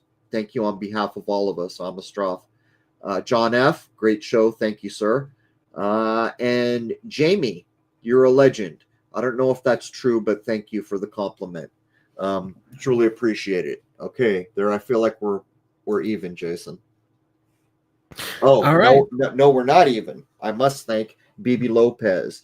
Your authentic self is a blessing to the world. Thank you, Bibi. Thank you so much.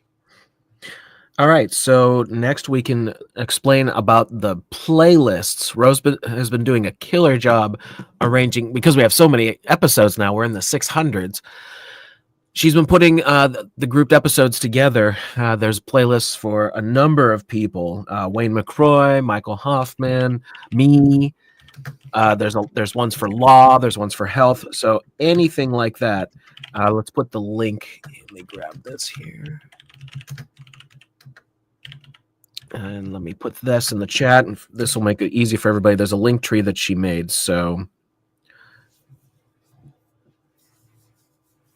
if a particular topic interests you, that's an easy way to just jump on there and get to them all. And then we update those regularly as well, so that everything is up to date, because we're just constantly cranking out episodes and always trying to add to the sum total of knowledge. All right. So Rose pre-recorded a video that shows folks how they can become a member of the forum, free shows, full episodes, shows everything. Should we just do that? Yeah. So let's see. You guys, I decided not to make the video because I didn't think it was necessary tonight. So I don't know. Okay. All right. Well, that's okay. Then we'll just run through the bullets, and as we talk about it, you can pull up the hits, okay? Yes. All right. Thank you, Rose. All right. CMCG, thank you so much. Been listening for years, not sure why I'm not a member. Need to sub soon. I'm not sure why you're not a member either. We're trying to do something real here. We're trying to do something honest here. And we consciously strive to do something that was actually beneficial in a world that's hell-bent on being hell-bent. Anyhow, we're going to, let me see here. Okay. First, we're going to show you the forums. So let's do that, Rose. I think. I just want to, are you looking at, like, did you copy and 12. paste? I'm looking Copied and pasted it from a Google Yep. document, Crow? Yep. Okay, so I'm not looking at the same thing you are anymore. So the bullet points are numbered the same. The Rose pre-recorded video is not a thing, but what's below it should be, because I have links. Oh, okay. I see. I'm sorry. Okay. But I could just go to the website and just bring up whatever you're talking about while you're talking about it. All right. Let's just do that real quick. Sorry about that, Rose.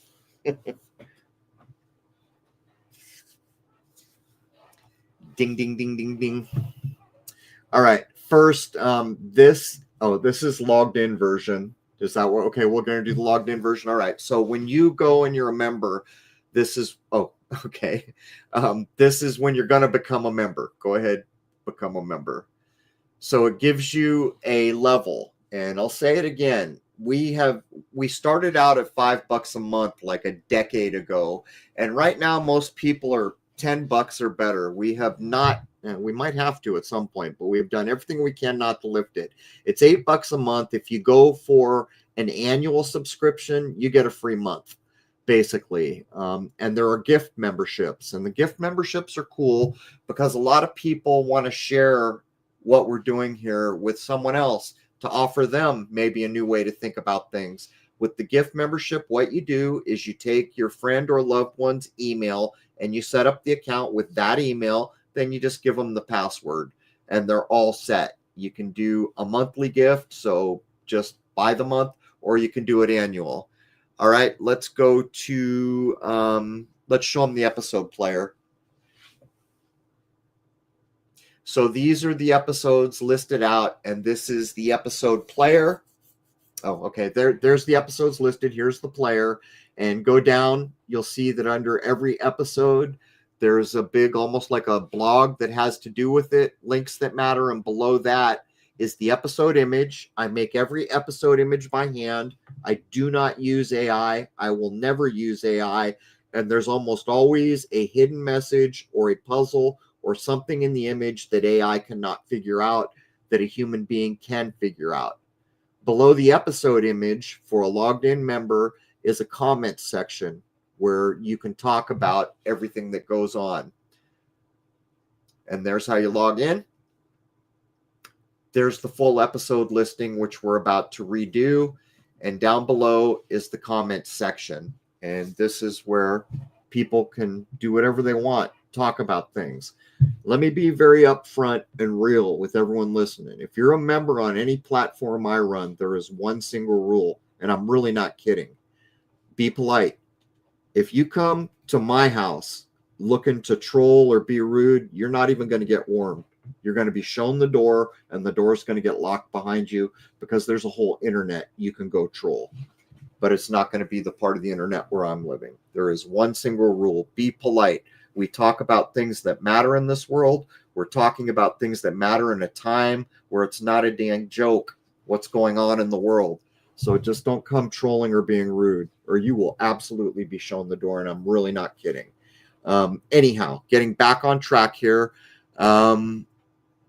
Let's show the movie link up top. There's the Shoot the Moon movie link, and you can stream that anytime you want. It streams live. We have control of all the stream.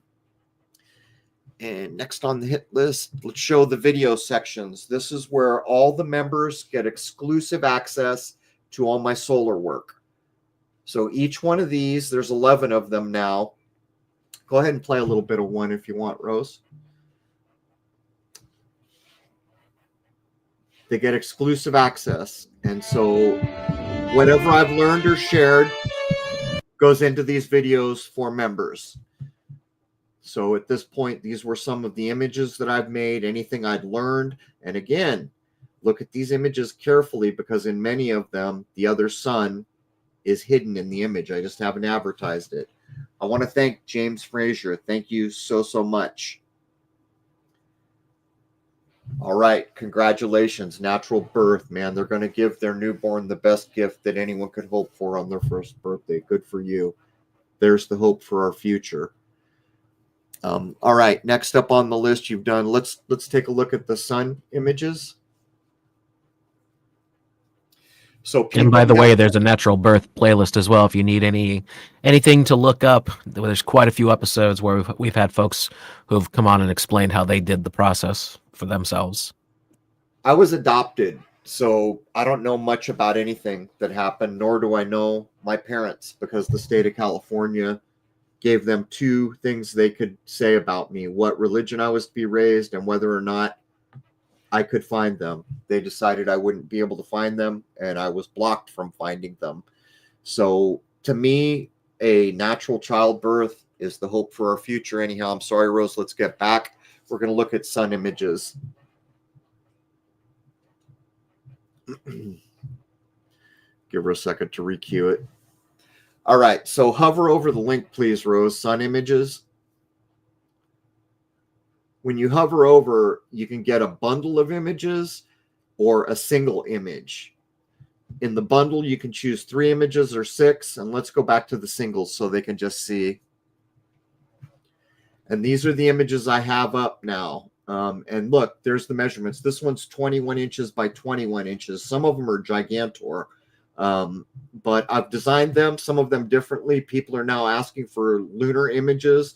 So I will be adding images as time goes on. But again, this image, I mean, minimally, that was 8 hours of my life to create that, with shooting time included. And they're unique. They're absolutely unique. And the other thing is I don't change them. You know, I may do things so that we can observe different points, but at no time do I add things that aren't there. That's not what this is about. In other words, this is a legit record of the sun on that day for the rest of time that it exists. Show a couple more of the images, Rose, please.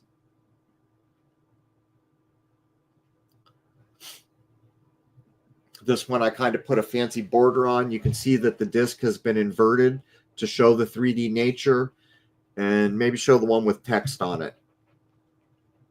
The triangular text all the way to the right. There you go. So this one, I blacked out the disc, showed the prominences, but that disc, that triangle of text, tells everything about the equipment, the camera, everything I could think of, I included there in this particular image. And again, I want to urge anyone, if you go buy these images and you print it, I suggest you use a printer. You don't have to, but if you do and it's beautiful and you hang it in your home, please take a picture with you or your wife or your dog or your cat or your monkey or whatever and send me that image with permission, because I'm creating a gallery on the website of how people have used these images. You want to add anything, Jason, about the website or anything? So it's always being worked on. We're always adding to it, trying to make it better. I should have said this before, but like the big thing that that we offer with the membership that a lot of folks don't is the forum. There's a lot of very engaging conversations going on in there, and there's two aspects to it. There's the comments and discussions that go on under each new episode that's released, and then there's the general forum where you can do your own topics as well, and people really get into some very interesting stuff there. And it's great because you're someplace where you don't have to worry about a ton of wackadoodles just coming in saying the most ridiculous, annoying things. Because if somebody does go a little crazy, we take care of it. We're very on the ball with that stuff because we're trying to have something just as an open forum for discussion to try and figure things out the best we can. One of the biggest problems in our world is fear and division. Look at the election that just happened. There has never been more division in this country that I'm aware of, and they did this on purpose. That's not going to happen on my platforms. There will be no nonsense. If you can't be polite to a fellow human being, then you need to be somewhere else. Go down to the footer, please, Rose, so I can show the support link. So down here, there's Contact Crow, there's support links. It's all down there in the footer of the website. There's the form. These forms are not here to talk about what a nice day it is. They are literally for important things or the fact that you need support. We get more than you can imagine. So please don't use it just for the sake of using it. And let's go ahead. Jason, why don't you give them a playlist tour? Okay, let's see. We have the Jason Lindgren playlist, Wayne McCroy, the law, which is quite extensive. We've covered a lot of aspects from different people's point of view. And here's the thing about the law stuff. A lot of the law folks like to say that the other law folks are wrong. And that's just another example of infighting. It kind of gets tiring, to be honest with you. But what we finally come down to is that the person who seems to have gotten things right the most and who can back it up with documented evidence is KL. And so we have a playlist just for him as well. So just so folks know, because they like to get all wrapped up in this stuff, if somebody comes to us with something about law, we go to KL and go, what do you think about this, man? And he always has an answer. And he always is able to back up what his answer is. So if you ever wonder why we say the things we say as far as the law stuff, that's our go-to right now. Let me jump in. Here's when we got to doing this, there's no easy way to prove who's right and who's wrong. And the law people, they don't get along most of them. It's like my way or the highway. What we finally decided was if a thing has been proven to work and it could be replicated every time if employed accurately, then that's the information for us. And right now, KL is one of the people, but you've got to realize all the law things are not the same. What KL is teaching is to change your status. Everyone doesn't want to do that. Some people don't want to change their life that drastically, which means a different law topic would be for you, like Dr. Graves teaching you how to walk into a courtroom and handle yourself. So just to make that point. Go ahead, Jason. And actually, if you'll carry it, I need to use the men's room for a second, okay? Sure. Okay. So we have a health playlist, and that is very extensive. When we started out, we didn't actually really realize how many different diverse topics we were going to get into. If you look at like the first 100 episodes, a lot of it is more what would you call it? Like mainstream, although it's a terrible word to use, but mainstream conspiratorial. We were taking on a lot of things like the alien question, like all that kind of stuff. We have a lot of episodes that have got very, very popular. But we've covered a lot of that stuff now. And then we started branching out because we were getting known. The show was growing and grew quite large, thankfully. And we were meeting more and more people, and we started branching out and just covering all these different subjects to the best of our ability.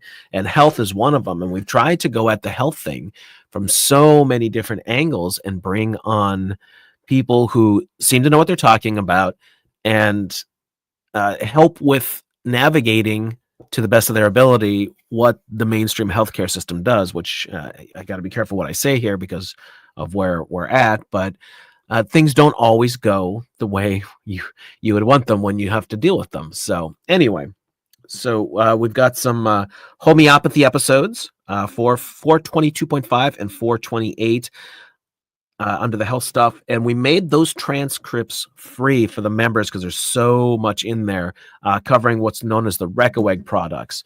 Now, those are remedies that were created by the Reckoegg brothers. I forget how long ago. Quite some time ago. And we actually use those. Crow uses them, I use them, and Rose has used them as well. And there's I wouldn't say a remedy for everything, but there are things for a lot of things. As a matter of fact, I started coming down with something just a couple days ago, like a flu-ish kind of thing from my body hates cold, and we finally got here in southern Louisiana, we got our freezing weather kicked in, and I just within a day just felt like absolute garbage. So I started taking the R6, the Reckoegg number 6, which is for exactly that, and I kicked it out in about 2 days as opposed to being out of it for like a week. So it's good stuff. It seems to really do the trick. And they're not very expensive either. That's the wonderful thing about the Reckoegg products. You're not going to pay a fortune for it. I mean, you can get them for, depending upon which one, somewhere like $12 for the bottle. Let me jump in and Bogart, Jason. Can I? Yeah, go right ahead. Look, the Reckoeggs are a throwback from a time when medical people actually were trying to cure you. What you've got to realize is I have interviewed some of the doctors I respect more than anyone else in this world, to include Fortune de Saint Germain. And people know the story of what he did for me. I don't like to advertise it because I can't help people with the same problem, unfortunately. So I'm not going to advertise that. But the way he did it was with this remedy method. And actual Reckoegg products were used, sometimes alone. Other ones, he made up. But like Reckoegg number 6, I don't get the flu very often, but of the handful of times I've had it in my life, it's always been in the winter when the weather changes and it knocks me the heck down for like a week, maybe even 2. First time in a long time, I think it was last year, Jason, I felt it coming. I knew it was coming. I took Reckoegg 6 and I was good 3 hours later. These are no joke. It is the real deal. Pre-1930 Rockefellerization of our medical system, where all this was going to get swept off the table and other methods that were naturally based, and we were going to get petro-based pharmaceuticals that are not designed to cure anything. They're designed to mask symptoms. So I just want to make the point that this is a big deal, knowing about Reckoegg.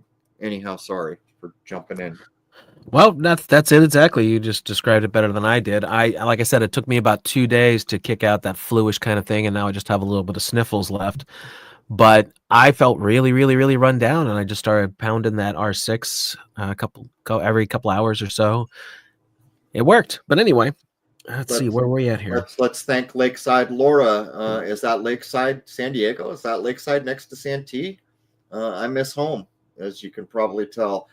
She had never heard of coffee. Yeah, she had never heard of coffee enemas until she started listening to us.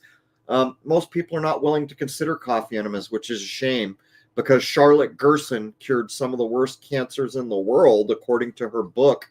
And coffee enemas is how they clean the bad stuff out of you. I have done it, and it's the real deal. Some people don't want to go there. We've got episodes on that, and unfortunately, Charlotte Gerson passed away a year or 2 ago. She had carried on the work of her father, Max Gerson, who, when he announced he had a cure for you-know-what, he was promptly poisoned by a nurse who was a double agent. He kept himself alive with the Gerson method for 1 year in order to write down everything he'd learned and pass it to his daughter, Charlotte, who passed away in her 90s a short while ago, and I am sad to report I have been told from people I respect in the medical industry that the corporate darkness has gotten a hold of the Gerson organization, but I am here to tell you there are many people keeping the pure form of it alive, and you can get the books. And until they edit the books, the information is there, particularly one called The Gerson Method or The Gerson Way of Life. It has green leaves and Charlotte's face on the cover. All right. Let me make sure we got all the super chats here. So Lakeside Laura, we just did that. Robin Campbell, I think that was the only one we didn't get to. Thank you so much. All right. Where are we at here on our list? Oh, do you think we covered the infighting thing enough? Let's just let's make a point and not point at the infighting directly. Let's try to do it a little more tactfully. In this era, I don't think anyone needs to look very far to see that this country is more divided than it ever has been in my lifetime. And I am no spring chicken. I am over 60 years old now. The tools that were used to do it were applied through social engineering from my point of view. And the two main tools are fear and division.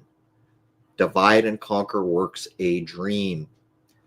The election we just had was put to their wet dream of divide and conquer.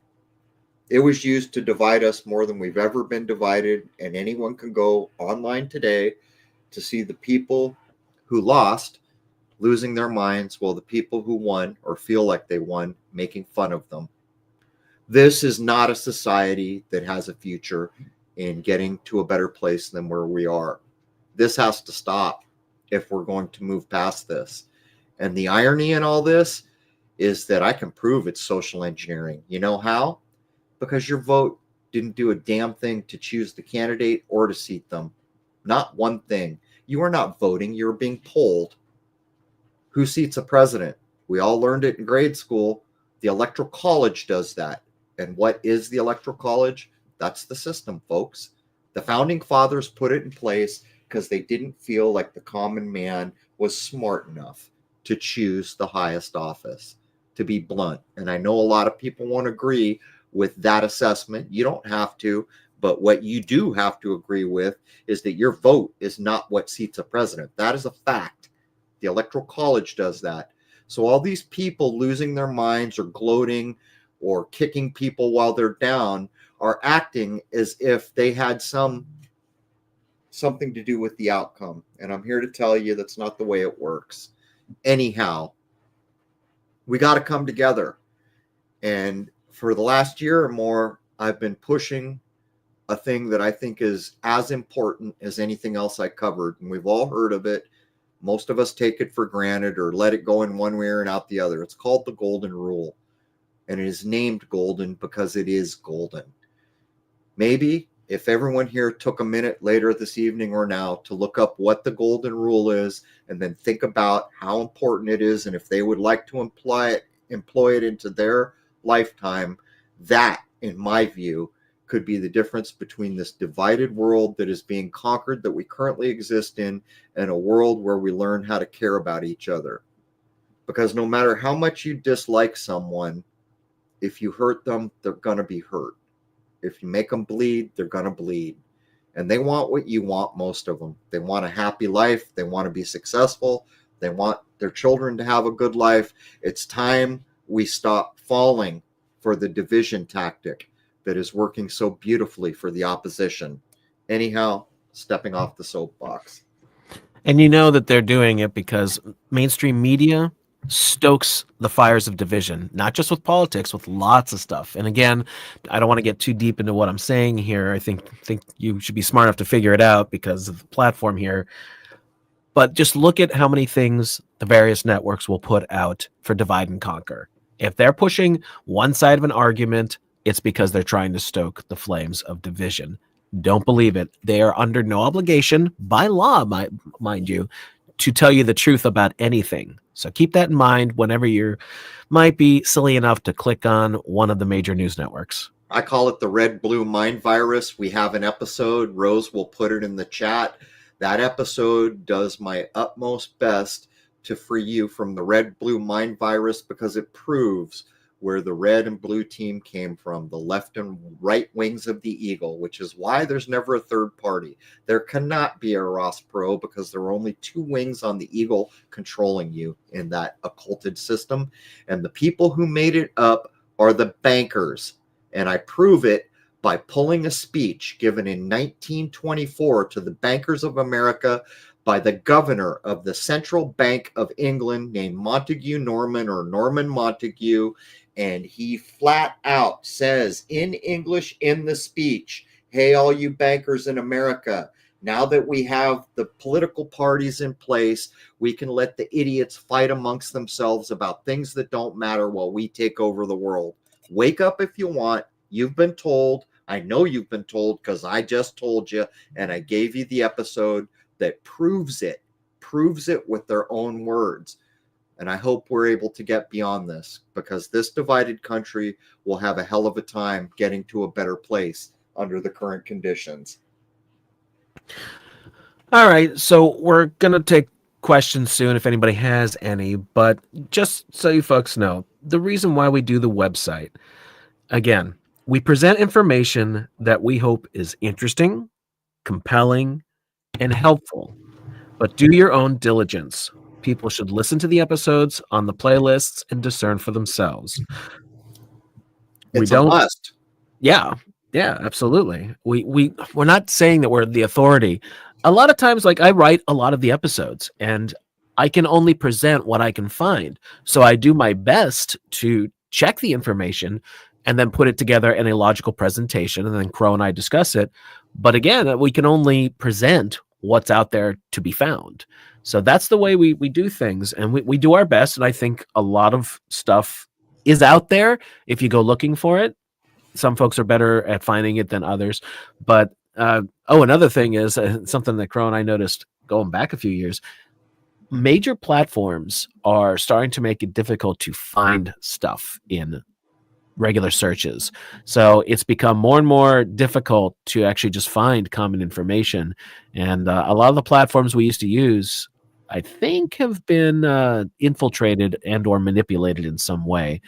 So anyway, I just wanted to get through that. But all right, I think we're ready to move into some questions. I just noticed one. Way back in the day when I was trying to describe the lunar wave that I'd made a bunch of assumptions about that were not correct, I used the word hologram, which was a mistake. And that's on the record because I don't remove my old clips so everyone can see where I came from. In my view, it is not a holographic projection. In my view, it plays a role in our death somehow. In my view, you couldn't put a boot on it if you wanted. It's better described as a luminary or a light. That is my point of view. Just because I said it doesn't make it true, and you should always use your own God-given gifts to look into things, because there's a big difference between taking some time to try to know a thing or learn about a thing than simply listening to someone tell you. It's great to gather information because it gives you places to go and information to work with, but we're going to get into questions now. So if you have questions, let's do that. Looks like there are some already collected from the website, so let's pull those up here. All right. Do you have the document? I do. All right, so let me get back here. All right, I'll start in with the top one. These are questions that we've already collected. Rose, I hope you're able to grab these because they're going by quicker than I can see. Crow mentioned our limiting visual UV and infrared spectrum. I would like to know if he has a way to see in those spectrums at close range. The close range thing, I mean, either you can see in those spectrums or you can't. I guess you're asking at close range, like through a telescope. Yes. If you go back to my old work in Shoot the Moon, you'll notice some of the moon images are pink. Those images were shot with a Canon DSLR with 25 or 26 megapixels that I converted to full spectrum. Most camera chips are full spectrum, and they put a little thing over the top that just limits it to visual spectrum. Here's the problem. Back, I think it was around the 70s. I don't know the particulars of what I'm about to say are probably not all the way correct, but at some point they limited by law our ability to get very far into ultraviolet and infrared. I think it was because of military applications. So basically, the footage that I shot is in near UV and near IR. If you could get your hands on like some of the old Russian military tech or starlight scopes, they get way further into the spectrums, but they're not easy to get a hold of. What do you want to do? You want to go back and forth on these, or what do you want to do? Oh, let's see. I'll do the next one here. There is a Native American that is local to me in Washington State and has captured Sasquatch in reflections fairly consistently. I'm thinking this is because it's a different visual spectrum, and I would like to confirm if this is true. You want me to go? Well, man, I don't really have anything to comment on. I don't know. The whole Bigfoot thing is interesting, but it's not something I've ever really delved into. I've been agnostic for a long time simply because of the old law of HD that I created for myself to hopefully help myself think about things. The problem with my law of HD is it's had to be modified because of artificial intelligence. And the artificial intelligence that we see available is decades, if not half a century or more behind what's possible. And so here's my problem. I said for a long time, if Sasquatch is real, why don't we have pictures? Well, lately, there have been a lot of pictures, haven't there? Well, one problem is our ability to have access to AI is pretty recent too. And most of that limits how long a clip can be to a few seconds, less than half a minute. I am agnostic, but in no way do I close the door on it. As a matter of fact, some very close friends of mine who are way more spiritually up the ladder than I will be assure me that they are real. And this is a throwback to what occurred in Atlantis with the messing of genes. So the answer is I have no direct experience, and I absolutely accept it's possible. For a long time, I had a problem that there wasn't footage all over the place. Recently, there's footage all over the place. But I'm not a fool. I also know that recently AI has come into the picture. Let me say this. The truth cannot be hidden forever. How about that? That's the best answer, maybe. Let's see. It is said Oh, go ahead. It is said we are in this physical reality to learn. What do you think you have learned being here? Well, that's a pretty open-ended question. I agree with the concept that we are here to learn. I think we're here to grow spiritually and keep moving up the spiritual ladder, as it were. Well, I learned what I think, not all the way, not as much as I hope before I have to leave here, but maybe I can say it this way. There's a silly movie, which I used to think was just a silly movie, and then I realized one day the message that's in it. It's called Groundhog Day. That's what I learned, what Bill Murray learns. There's so much encoded into that movie.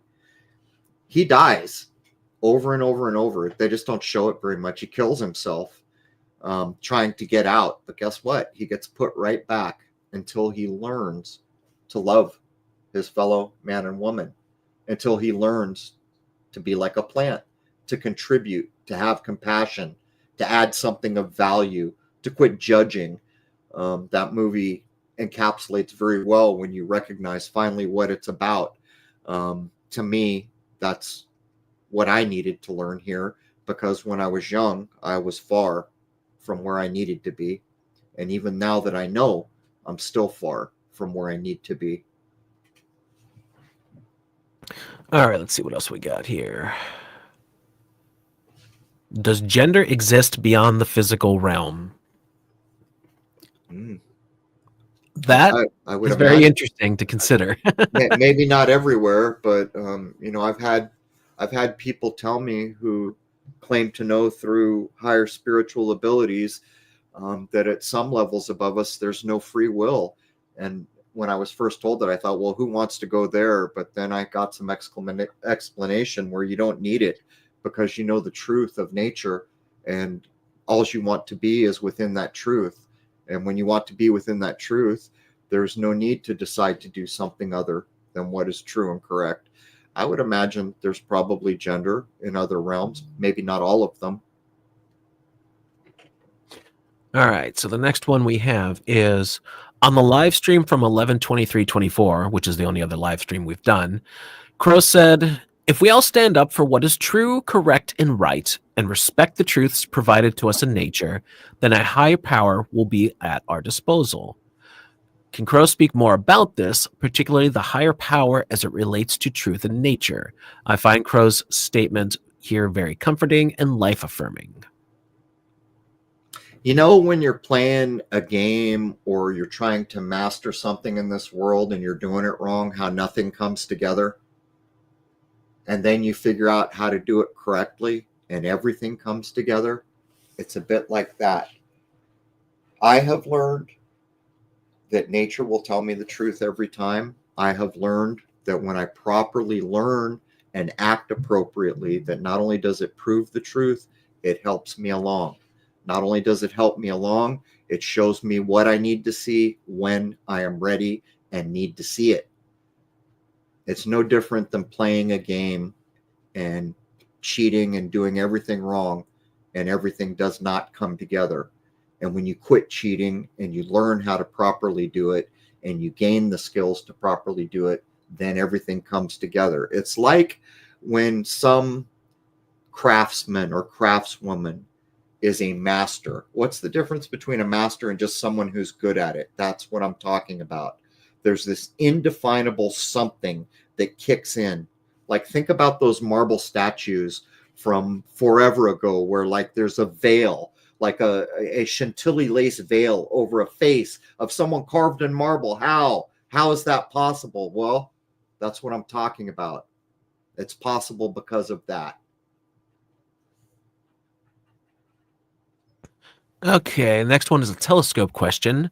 Have you tried getting the sun in focus on a day when there is a full, partial moon in the sky and tried slewing over it to see if focus changes? I'm not sure if you can do that with the Lunt and the Etalons. I can answer that in a better way. When I was in San Diego, there was a mountain called Mount Miguel, which is, I don't know, something like 3,000 feet tall, has a bunch of antennas on top of it. You can see it from all over the county. But when I was in Lemon Grove, I had a perfect shot of it. And they were chemtrailing so bad that I had a lot of trouble sometimes getting a good focus for the moon on my scope. So what I did is I learned that if I focused on the top of Mount Miguel, I could then swing over and be perfect focus on the moon. But here's the kicker. If I was on perfect focus on the moon, I could swing over to Saturn or Jupiter. Guess what? Perfect focus. That should answer your question. If everyone on Earth instantly knew with 100% certainty that there was an afterlife, would life as we know it change?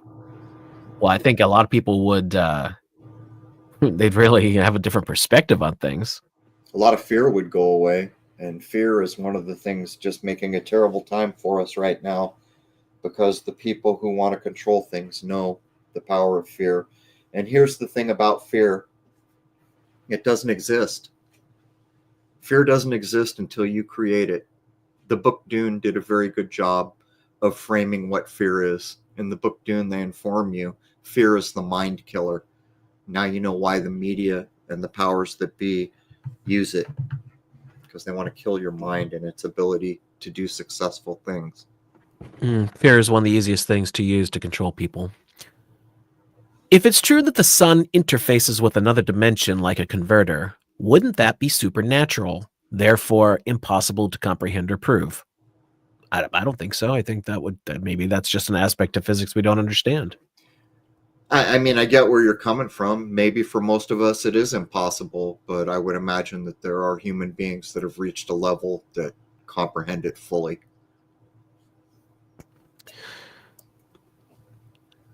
There's been a lot of space things going on. The Susinchen Comet, the second mini-moon, these highly unusual aurora borealis and bioluminescent waves in Southern California, or the recent comet sighting the last few days.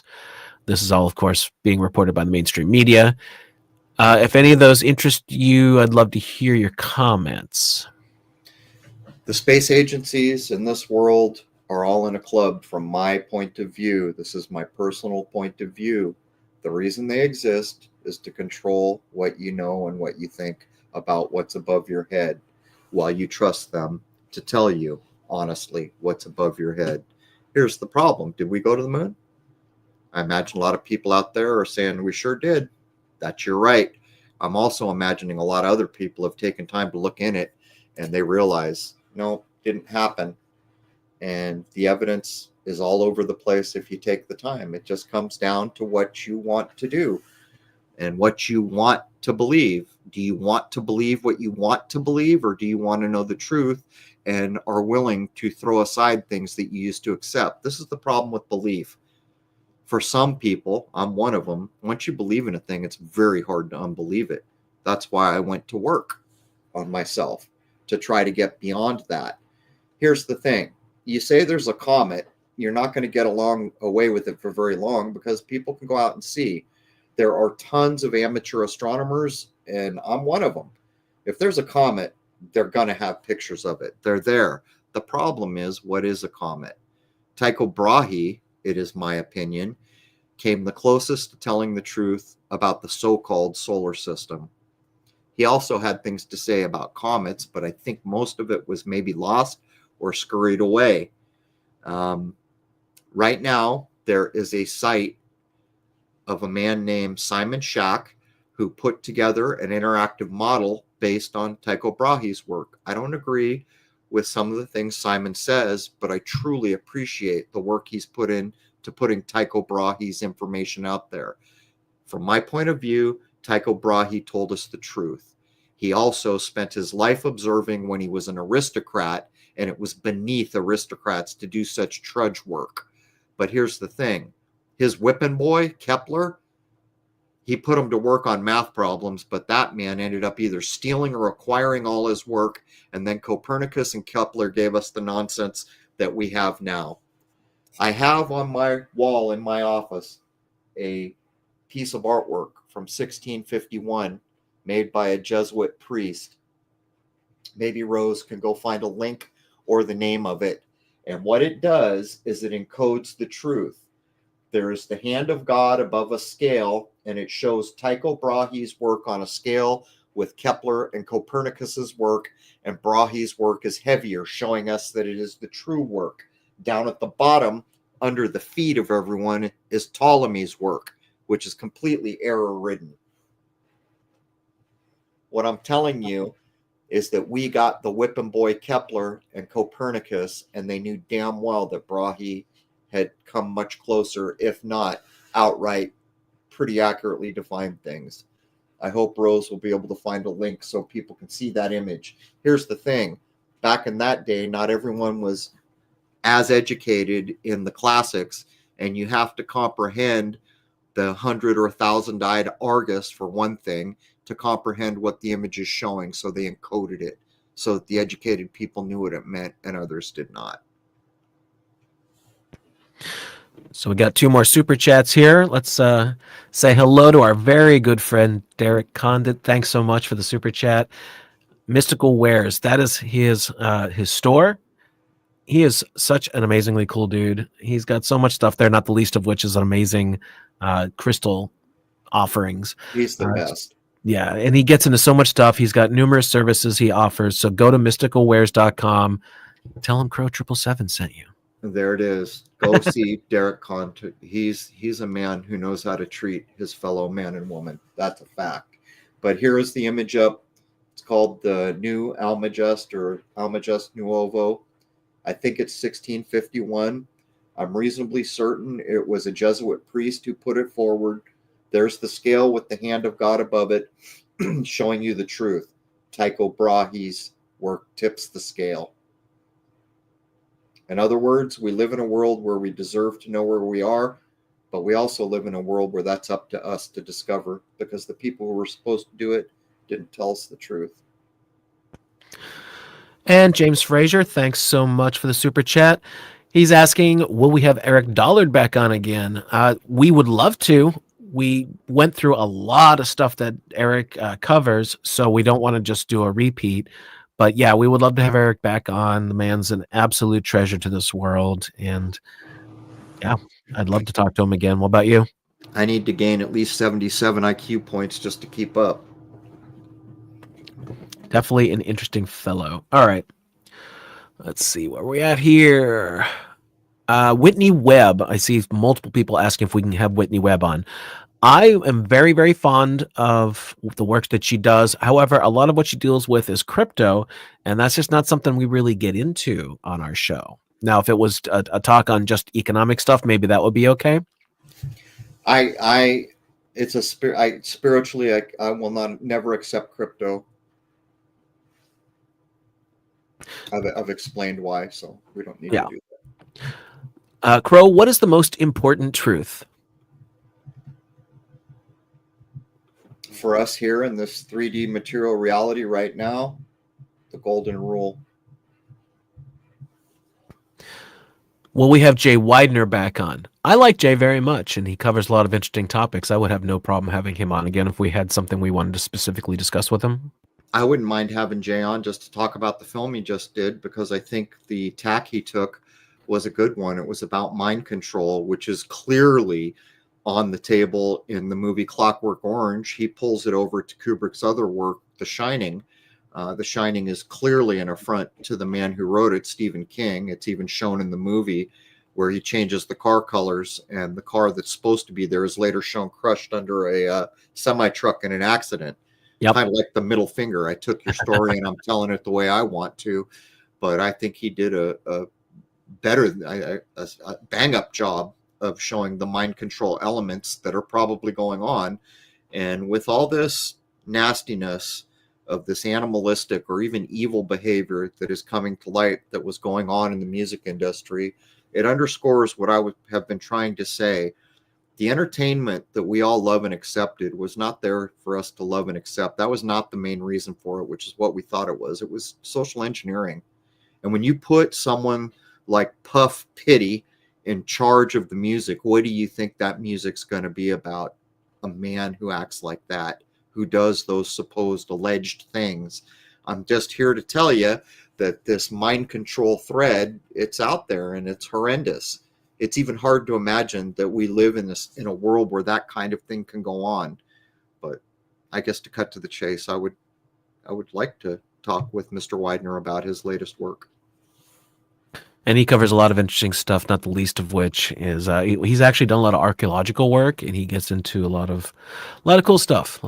He's into the cathedrals too. So what is the link to the supplement site? I'm assuming they are referring to Clive DeCarl, and maybe Rose can just drop that in the chat again. She's got it up on the sponsored page of the website that Rose just clicked. Are all the things that we found that are useful. And we've done the best we can, but some of the quality things have a price tag. Most of them are not exorbitant, but some of them do have a price tag. We get discounts where we can and when we can, but a day doesn't go by when I'm not using Clive's magnesium. There's just a number of things. A day doesn't go by. These are useful things. Yeah, and Clive stuff, some of it's pricey. I mean, it just is what it is because stuff costs money. And it's handmade. It's handmade. Yeah, I mean, put together. It's the thing I want to say about Clive's stuff that's so good is a lot of it started because he had his own problems. Like, he's not just some dude out there hawking supplements for every little thing under the sun that he can come up with. He had issues and he addressed them, found out that he had to address them through supplementation that he was lacking in his own body. And it just kind of grew out from there. The guy really does his due diligence to learn what the hell's up with this stuff. So the stuff that you're going to his site to purchase, he's looked into what's the best stuff he can get to offer, and he tries to do it for a reasonable price. And he usually offers discounts too through our website. So we do what we can to help you out. I know a lot of people get touchy about the whole, hey, you're selling stuff, but we're really not, though. We're not making anything significant. We have trouble paying our bills from time to time. Like right now, this is not like a business model. It's just not. It's things that we think are useful. Let me tell a little story here. we had a guest on who was telling the story of when cancer started blowing up all over the world. And some people noticed, well, why aren't we seeing this in, I think it was Egypt? So someone dug in and they found that there was still magnesium, of all things, in the food in Egypt. And they started to correlate that all these other places where magnesium had left the food supply was having much more cancer. Now cut to my real life. I was starting to get trigger finger, and I was on the air with Clive once. You can go back and listen to the episode, and I'm talking to him about it, and he said, that magnesium, I said, go take some. So I took it on the air, and he said, go take more, take the vitamin C. Within 30 minutes, my trigger finger was not cured, but it was much better. Well, year or two later, I've got full-on arthritis coming on my hands, and it's getting bad. I take magnesium, a B complex niacin, and a B or something like that. I don't have arthritis anymore, just from supplements. And I used to think that supplements were nonsense. A day doesn't go by when I don't take the magnesium, the Lugol's iodine, the niacin, B complex. And like I said, I don't have arthritis. And this is what drives me crazy. You know how many people in the world have arthritis and they go to a doctor and they still have arthritis? Well, I talked to a guy on my podcast and I don't. That's what drives me crazy. The lack of information and the dishonesty based on greed or whatever. Yeah, I like what Clive does. All right, let me see here. Where are we at? Crow, what episode is the banker episode mentioned? The red blue playlist. Okay, so I think we've covered all that, right? Rose put it up. Okay. All right, so that's everything that was written down here, unless this needs to update somehow. You got to update it. She said she's going to append it. Okay, that's everything that's come. Refresh it. I did, yeah. All right, so at this point, I guess we can see if anybody in the chat has anything. I mean, we've been at it for 2.5 hours, so I'd say it's pretty darn good. I don't think we got through all of them. I got a text saying that she was going to add a bunch. Close it and reopen it. Oh, hold it. I'm not even looking at the right version. I'm in a doc. Are you looking at the live version online, Jason? Yeah. Okay. Well, then if you refresh that and it's not there. Rose, did we get through everything? Yes. Okay.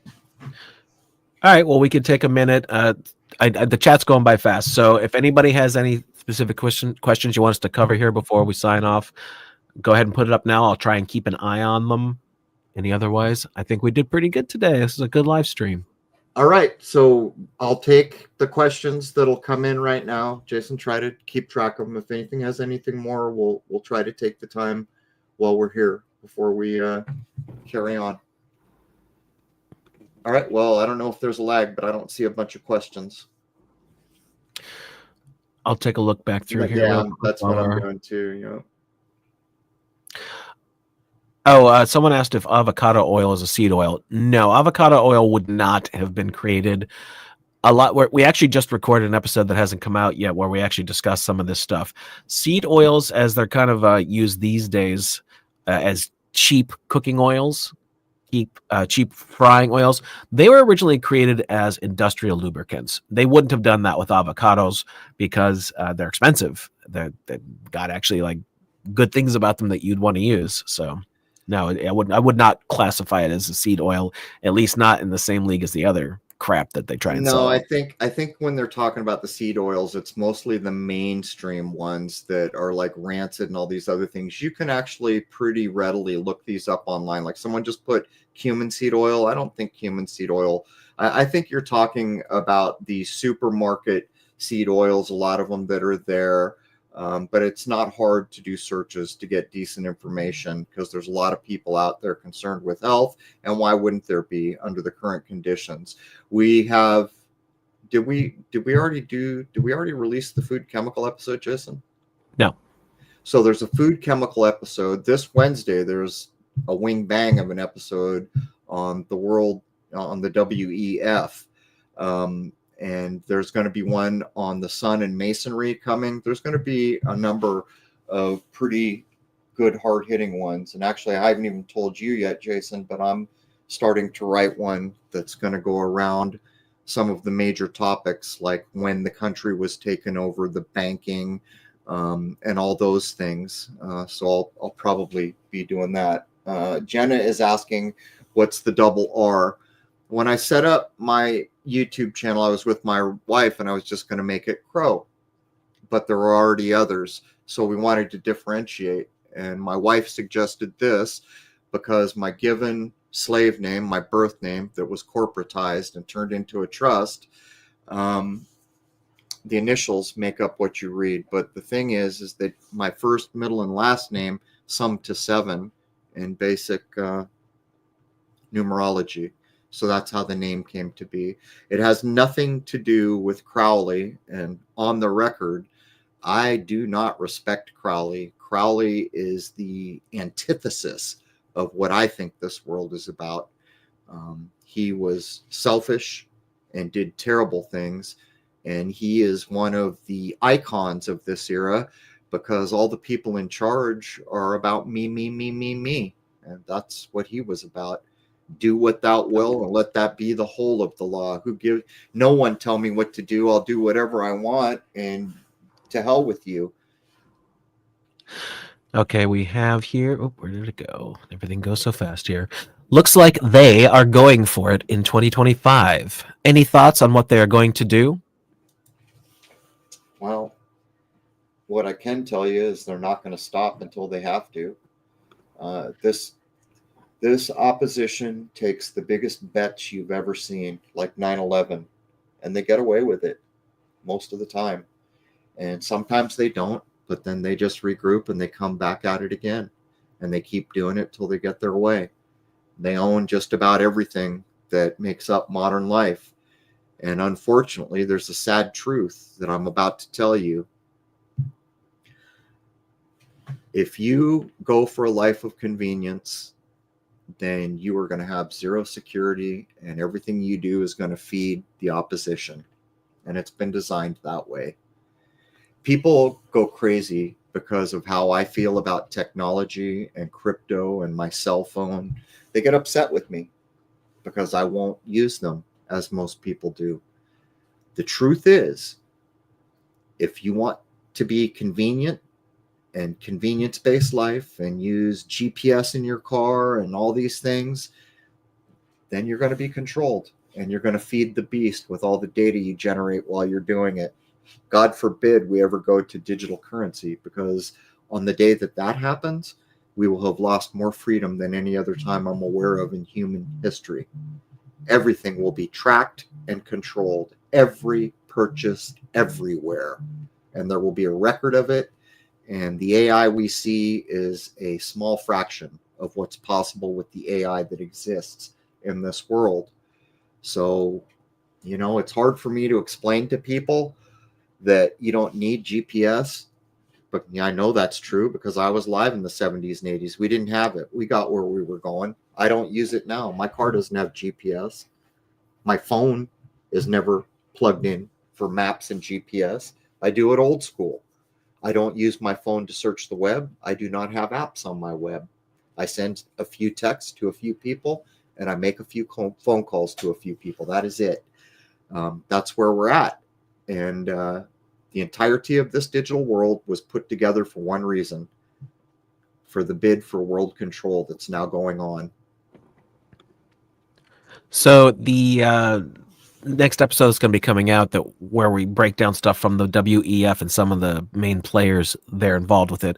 We'll actually answer some of that question of what's coming, not just 2025, but what they're trying to do. The WEF, in my opinion, and I'm pretty sure you share this opinion, is really just lipstick on the pig, new lipstick on the pig of the New World Order concept. That's my opinion. I'm pretty sure you agree with that. They're just trying to do it in a little more sneaky and clever way, but their whole world takeover crap. Look what happened with free speech. When I was growing up, not only did everyone expect free speech, they demanded free speech in the public forum. Well, somewhere along the line, the public forum became the online forum.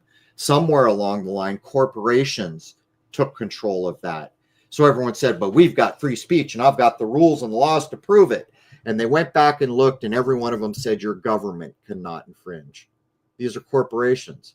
It's sad that your government's a corporation, but the point is free speech is the exact example you need to see, because that's what's going to be done with every.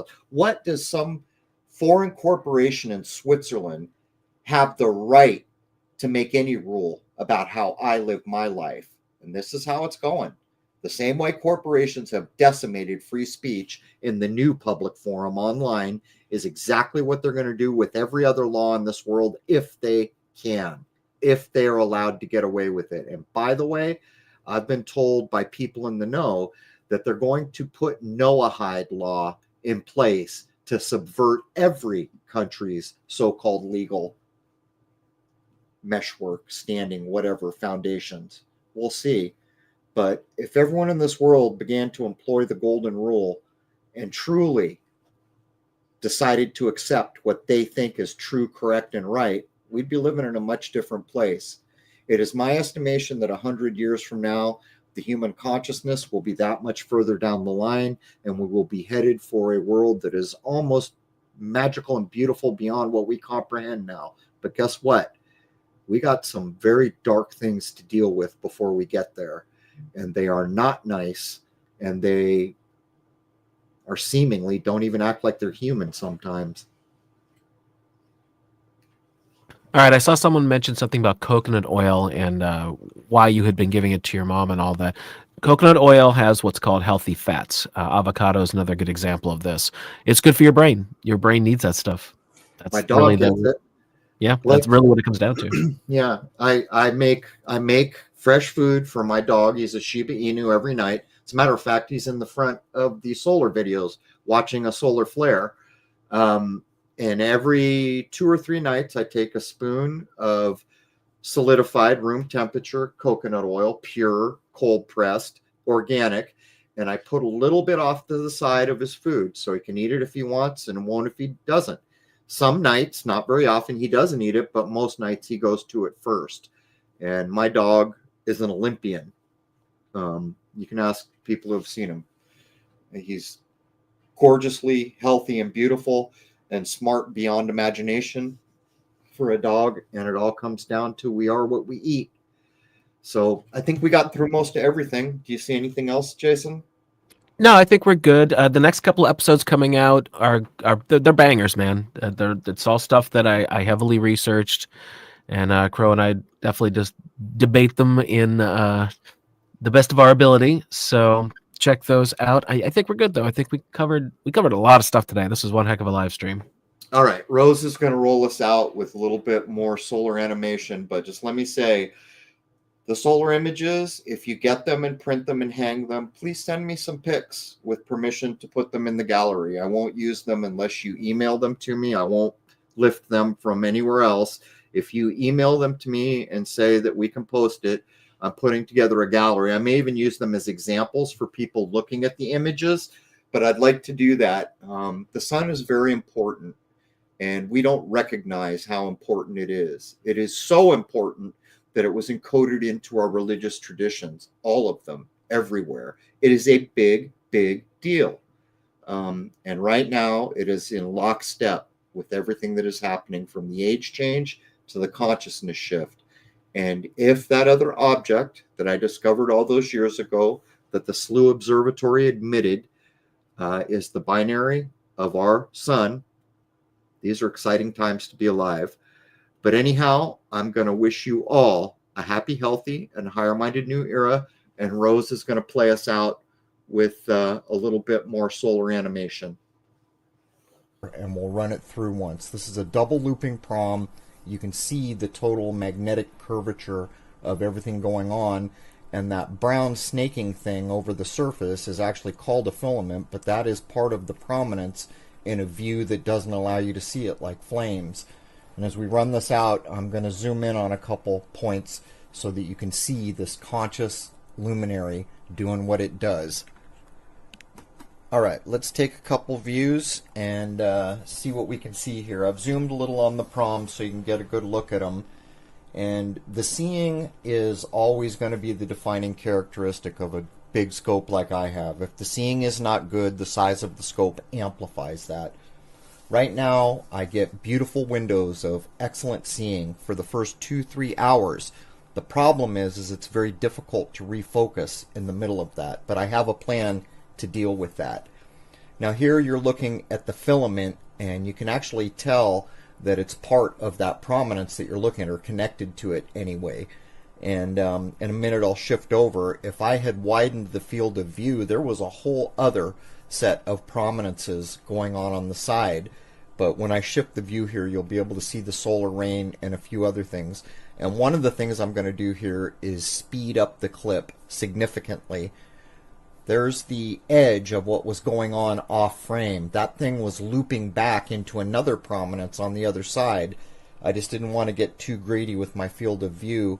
I wanted to ensure I could pull this off.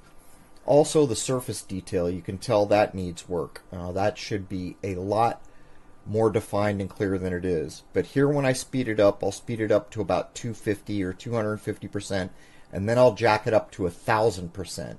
This is speeded a little, but in a minute when it goes black and white, it's going to run at 1,000%. Pay attention, it shows you the motion of the sun in hydrogen alpha. Now I know people look in white light and they see something different because the sunspots don't move the same way all the time. Here it comes. There's really quick. Can you see the sun spinning forward and back? So this prominence will actually go all the way around, and in 24 hours-ish, be right back about where it is now. And that's what you can tell if you back it up and look at the 1,000% run. You can see. All right, that quality was reduced compared to the site, and that's it. We're going to wrap up. We're going to play out a little bit of music that Conspiracy Music Guru created for this podcast. But truly, everybody out there, thank you. Thank you for all the support. And please take a minute to go look up the golden rule. There is a reason it is gold, because gold is the most pure, unique thing in this realm. It is the only thing in this 3D material reality that doesn't age or change. It's gold, and it means something for a reason. Check the golden rule, and I want to wish you all a happy, healthy, and higher-minded new era. Certainly that's where we are. Cheers.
the enemy of knowing.